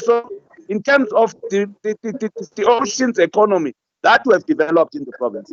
We are therefore particularly in agreement, Honorable Deputy Speaker, that the tragedy we are in the province is the tragedy that we must nourish and the tragedy that we must forge ahead with. We don't need a plethora of strategies that come from a different context, both ideologically and politically, in particular from a conservative government of the Western Cape, whose interest is to ensure that they retain the supremacy of the white people.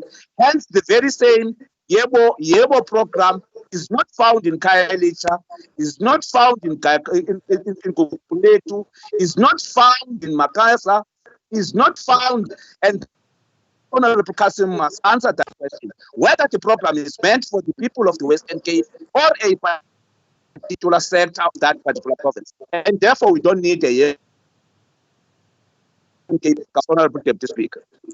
Thank you very much, Honorable Gade, on behalf of the Premier. Honorable members, that is taking care of the debate that was tabled by Honorable Cassim. Honorable members. Honorable Deputy Speaker. Yes, Honorable Premier. Honorable Gade was just volunteering. I'm back. I had a network connection. Can I continue from where he left off? My apologies. I know the work of volunteers very well. Honorable My members, apologies. Honorable Premier, thank you very much. The sitting of today is the last sitting at which the administration is led by the current secretary to the legislature, Mr. Vuyani Mapolisa. Mr. Mapolisa will leave the employment of the legislature at the end of this month, and he is leaving due to the fact that his employment contract with the legislature has come to an end. As the legislature, we are going to have our last meeting with the management tomorrow, and we will say our farewell in that meeting. Now, I wish to offer honored members, with due respect, considering time as well, each of the parties an opportunity to say few words in farewell scheme, as well as wishing him a good future. May I request political parties that start possible with the Freedom Front. Honorable Deputy Speaker. Oh yes, I don't. Yes. Deputy Speaker, Yes, yes, ma'am. could I please ask you to put the motion?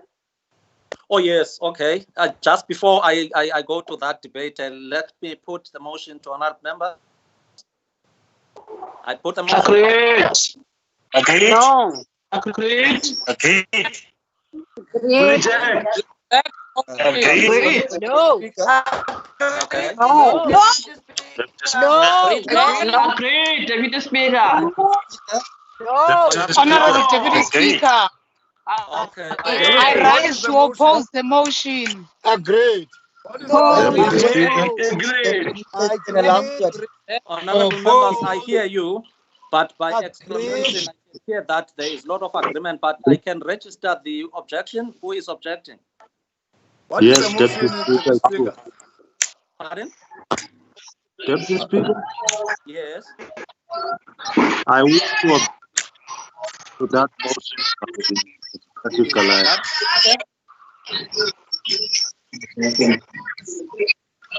Honorable Deputy Speaker, it's Honorable Payeni here.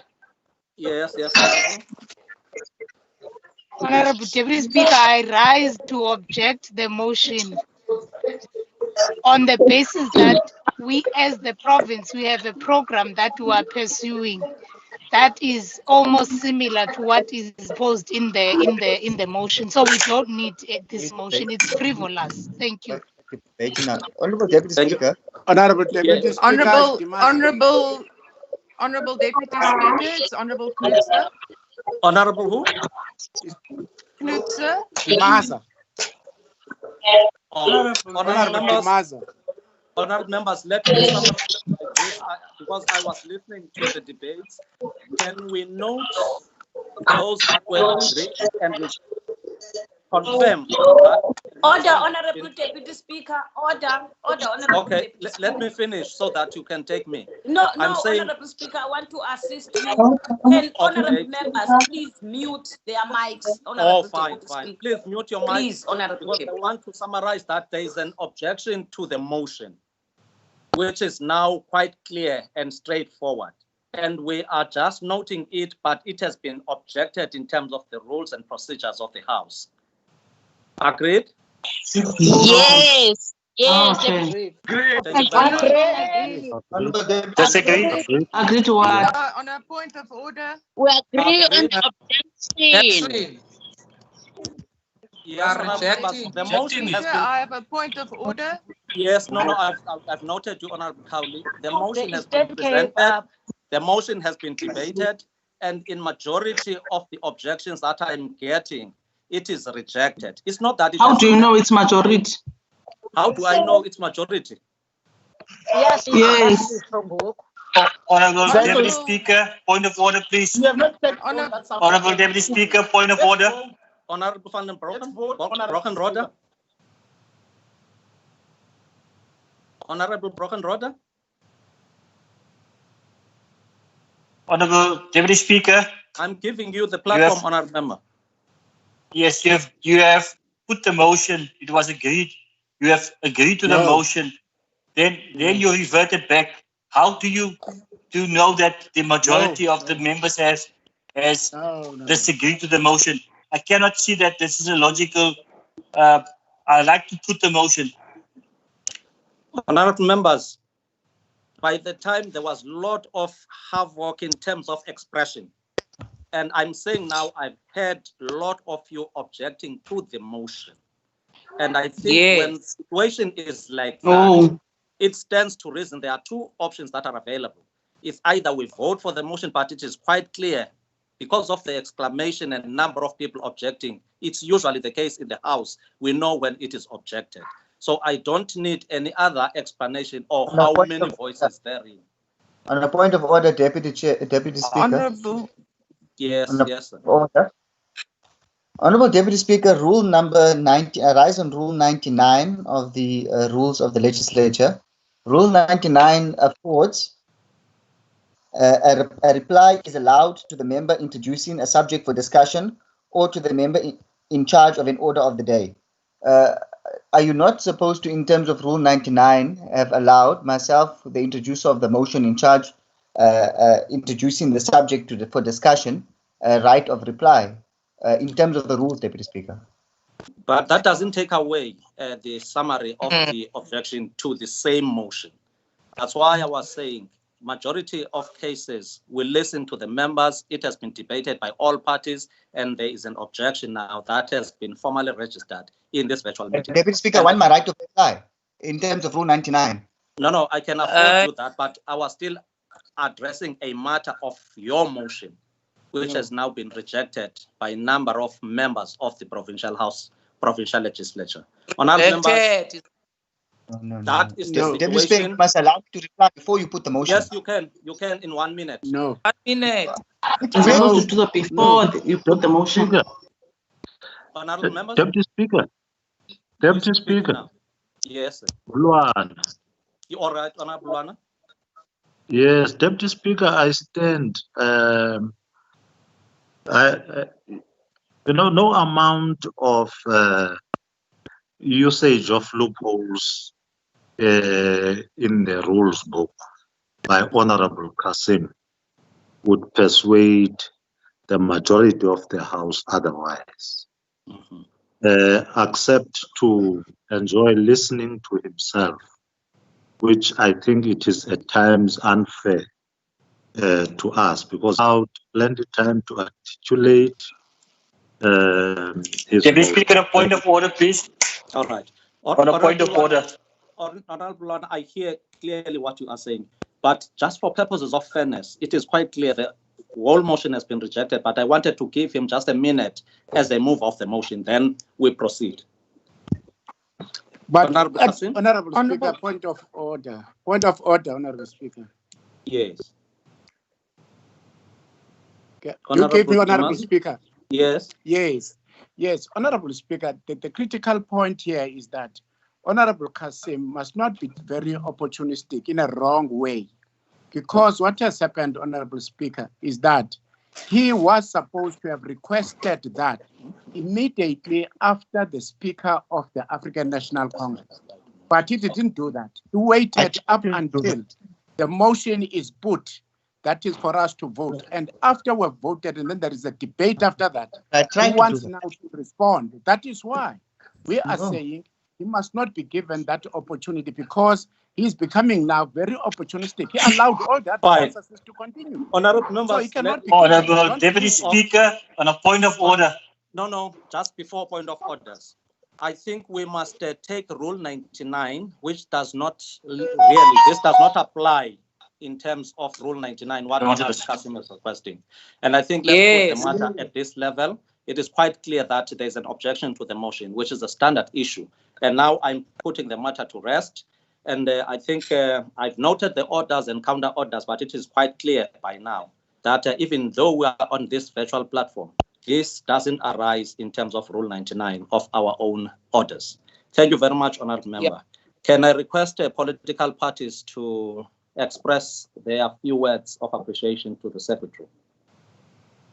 Honourable Deputy Speaker, on a point of order, please. Yes, sir. You can come with an order. Honourable Deputy Speaker, you have ruled on the matter, and then you open it up. I've asked you to, in accordance to Rule 112, to put the matter, okay? Because your first ruling, if you go back to Hansa, was that the motion is carried. Only later you have diverted back to it. So I'm of a firm view that we put the matter, Honourable Deputy Speaker, before we proceed, because if you go back to Hansa, you will hear that you have agreed that the motion is carried. I've heard you clearly, loud and clear. Honourable Member, I was not making a ruling. I was listening to members then. And it is now clear that I formalize my statement that there is an overwhelming objection to the motion. So you can go back to the same Hansard. What I'm saying will be repeated. I'm saying this is a motion, and what Honourable Cassim is requesting doesn't arise because there is no provision for it. And I think on the strength of objection, on the strength of presentation that was made, it is in majority now that I'm summarizing the entire conclusion that it is objected. Honourable Deputy Speaker, can you please note the Democratic Alliance objection on your ruling? Because Fine, you are not inconsistent, please. Thank you. Okay, thank you very much. It's well noted. And honoured members, can I request political parties to take the floor? Freedom Front, plus 2 minutes. Thank you, Honourable Deputy Speaker. Just before the speaker comes up, can you allow the person concerned, Mr. Mapolisa, to show his face so that when they speak, they will see his face? You want the face of Mr. Mapolisa? Mr. Mapolisa, can you do as requested? Thank you very much. What does he want to say to him on his face? Yes, no problem. That's why I'm saying he must show his face. Freedom Front Plus. Thank you, Honourable Deputy Speaker. From the Freedom Front, all I can say is, Mr. Mapolisa, thank you very, very much for what you have done, not for the legislature per se, but for us as members of the legislature. What you have done sometimes might have looked as if we haven't noticed it, but we know that what you've done came from your heart and your commitment to what you was there for. And we want to wish you all the luck, and may God bless you wherever you go. And may you continue with your integrity of hard working. Thank you very much, Honourable Deputy Speaker. Thank you very much, Honourable Kutsi. ATM. Enkosi Deputy Honourable Speaker. Ngalo lonke ixesha xa kukho umuntu ohambayo, Honourable Deputy Speaker, kuba buhlungu. Iba ngathi umuntu umka emhlabeni ngoba akuqheleki ukumka komuntu. Ngakumbi uMr Mapolisa selidithuba sikunye naye. Bese simqhelile kakhulu, ebesele esazi understanda. Nathi ngokunjalo bese simazi understandana ngoba siba ifamily ku-institution. Ebesezazi i-challenges esinazo ku-institution ne-characters zethu ezi-difficult, Honourable Deputy Speaker. Ebesele understanda. Bese sibhizi kakhulu siyi-institution sizama ukwenza utshintsho kwizinto ebesizibona uba noko ingathi ziyasilela. Sometimes idibe ngathi silwa naye, Honourable Deputy Speaker, kanti hayi asilwi naye. Besifuna nje i-institution yethu uba iphucuke. Ke uMapolisa bese nokuba ebesesazi uba singamageza akhe, Deputy Speaker, beseyazi loo nto leba la ngamageza akhe. Sakumisisha uhambe kakuhle mkhaya wam, usenze sibe proud siyile institution apho uyakhona, ukhule apho uyakhona. Honourable Deputy Speaker, I hope njengoko besekwimeko yokutshintsha institution, I hope sawufumana ke noko i-replacement kwakwaba bantu sebe-understand basifuna ntoni na siyile institution, because banayo i-capacity lesiyifunayo. Honourable Deputy Speaker, enkosi kakhulu. Thank you very much. May I request United Democratic Movement? Thanks, Chairman, for the opportunity. Mr. Mapolisa, ebebubuso of an institution, the administrative wing of an institution which is by definition a political institution. That could not have been an easy job to perform, especially at that level. But throughout the year in which we had the privilege of engaging and being with him, he showed the steadfastness, professionalism, character, and a cool and calm, calculating head and character. And during the short time that we were with him from May last year till now, we didn't notice any, untoward kind of behavior in his staff complement. And we can only attribute that to his ability to manage this institution even under trying times. He must have seen a lot more than the little that we know about him. But we want to say to him, thank you very much for the time that you spent with us, and may you have greater fortunes wherever you'll be. Thank you very much, Honorable Filtane.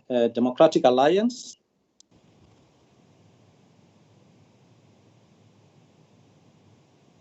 Bible.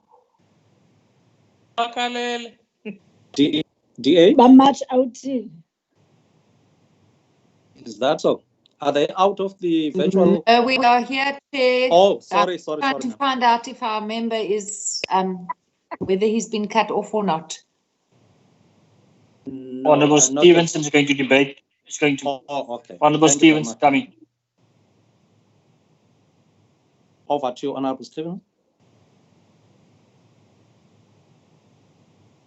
Coming from where? Makauleza lumadala litshoni lilanga. Order, Honorable Bahin.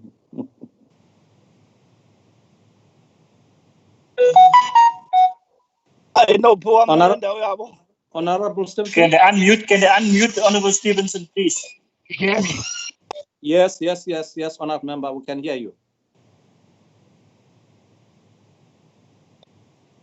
I'm here. Yes, you are quite clear. Proceed.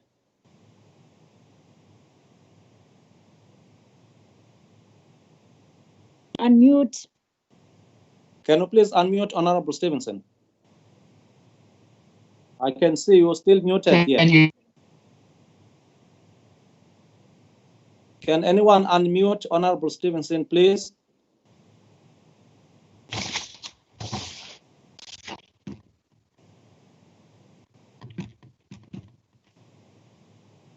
Honorable Stevenson, are you there? Yes, I'm here. Can you Honorable David? Okay, you can proceed. We can hear you. Yes.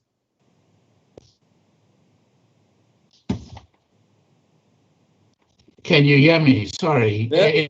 Every time I speak, people say they can't hear me. We can hear you. Proceed. Thank you. Thanks for the opportunity to wish Secretary and to thank him for his contribution. I've always found that Mr. Mapulisa has an open door, and I've always been irritable. I think a sign of his humility is he has on occasions come to my office to discuss matters. He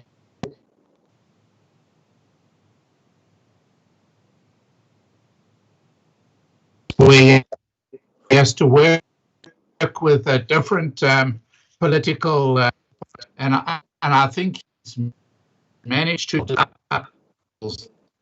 that have occurred. During his time, there's been a number of upgrades to the which we all appreciate, and I think particularly of our officers. This has taken a lot of work and interact. And members mustn't forget what this institution looked like many years ago. When I first arrived here, the size of your office, people expect secretaries to operate in today. I think at a very difficult time,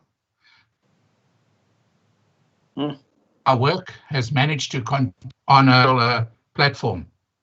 I think we've all now made a quantum leap in the use of technology, and despite this pandemic,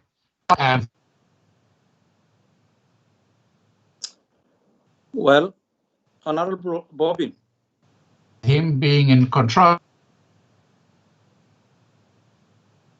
Honorable Stevenson. All of the Honorable Member. Honorable Bobby. Honorable Van Brockenrode. Honorable Deputy Speaker. I think we've got a serious challenge with Democratic Alliance, especially the honorable member that side in terms of audibility. And I think now that you are quite clear, can you take just 1 minute to conclude from your side?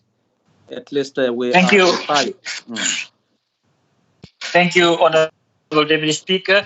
On behalf of the Democratic Alliance, we would like to wish the Secretary, outgoing Secretary, best wishes and hope that his future endeavors where he's going to will be successful.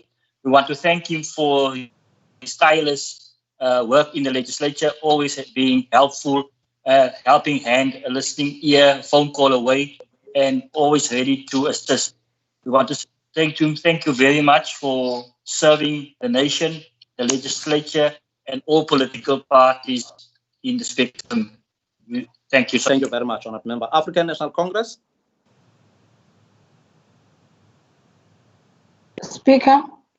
Deputy Speaker. Yes. Wilibele EFF okanye izawugqibela. Oh, sorry. Yes. I've noted. Sitheni satyela emnyameni ngoku. Siyaxolisa, Economic Freedom Fighters. Hayi bendicinga uba fanele uba fighters must always fight for their voice to be heard. Yes. Thank you, yes. Fighter. Thank you. Enkosi, Deputy Speaker. On behalf of the EFF, we would like to express our gratitude to you, Mr. Mapolisa, for the service that you rendered to this legislature during your term.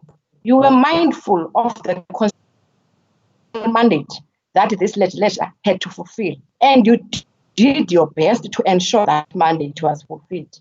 We will not score you on a balanced performance scorecard, but all we can say is that you gave it your best shot. You are leaving this legislature during challenging and unprecedented times, and we wish you all the best in your future. To us, you were an embodiment of humility, and in that you were always ready to provide guidance to us as MPLs at any time that we approached you. Mahatma Gandhi once said, "The greatness of a nation is judged by the way it treats its weakest citizens." Your readiness to assist whenever we required help, poor citizens who were being failed by the state, showed us that you were also shared Gandhi's sentiments. Just recently, you helped us to get the residents of Ward 16 of Kintsikayetu municipality tested for COVID-19. After we could not get help from MEC Gomba and certain quarters, I personally phoned the MECs in this Gomba. Her response was, "Hey, Otoi, people are being paranoid. Mtaka mapolisa, wena uya wasincedisa, awukhange ube usithi sincede ntoni na. Mtaka mapolisa siyazi we political deployee. Besikhutshwa ngenxa ye-overalls zethu CFF kule legislature, but you have assisted us. Asifuna ukuncedo. It was a privilege to work with you. Premier, Nancy, in replacement KMC Gomba. Thank you, Deputy Speaker. Thank you very much, Honourable Member. Honourable Members, African National Congress will conclude the words of appreciation. Thanks very much, Honourable Deputy Speaker. I hope I'm audible. Very. Good evening to everyone. I will not kill anybody as is alleged. We wish to bid farewell to our most senior administrator in the legislature, who had steered the ship to stay afloat and served as a crucial cog between the political and administrative fears of the institution. To say that your tenure, Mr. Mapolisa, was a roller coaster ride would be an understatement. Mr. Mapolisa, you have steered the ship through administration changes. Yet your dedication and integrity has never faltered in our view. Navigating through the balancing act of demands from politicians and officials could not have been easy, but you are still standing and we live to tell of your experience. I wish to express our most sincere gratitude to you, as beyond being adequately qualified and possessing a wealth of experience, your tenacity and diverse skills enabled you to interact with people of all structures in advancing the agenda of the institution. We are hopeful that the institution will continue with the strides made during your tenure and will continue to produce an administration support that truly embodies an activist and people-centered legislature. We are indeed hopeful that the Auditor General clean audit of the institution serves as a fitting parting gift that is demonstrative of your administration capacity, to the vision of delivering a clean administration and ensure a valuable contribution towards the establishment of an ethical and capable state that will oversee a meaningful interaction with our province's citizenry, whilst responding to the challenges of vast inequality, poverty, and unemployment. Therefore, we thank you for the sterling work in ensuring that despite monumental challenges, but the institution continues to have enhanced meaning to the ordinary lives of the people of the province. We salute you for leaving behind a resilient institution which is withstanding the most vicious of pandemics in the form of COVID-19. We honor your work as you led an administration which was able to insulate that administration from serving short-term narrow interest, but the institution was able to rise to occasion and serve the people of the province as a whole. As we are aware that when the public perceive any institution to be serving a narrow interest or aiding a particular nefarious cause, it is not the credibility of the office, not the institution, only which suffers, but it is the whole democratic project and functionality of the state which is tainted. Thank you for ensuring that the institution is relatively autonomous from the societal dynamics, and today you leave it with a broad public and political legitimacy. Mr. Mapolisa, wish you well in your future endeavors as you grow from strength to strength. May you never forget that when you are courageous enough to say goodbye, life will always reward you with a new hello. May you continue to be an asset to all whom you shall meet along the way, and may you always remember your home, the Eastern Cape Legislature. Enkosi kakhulu, Sekela Somlo. Enkosi kakhulu, Chief Whip. Thank you very much, honored members. And that concludes the discussion on this matter and the business for the day.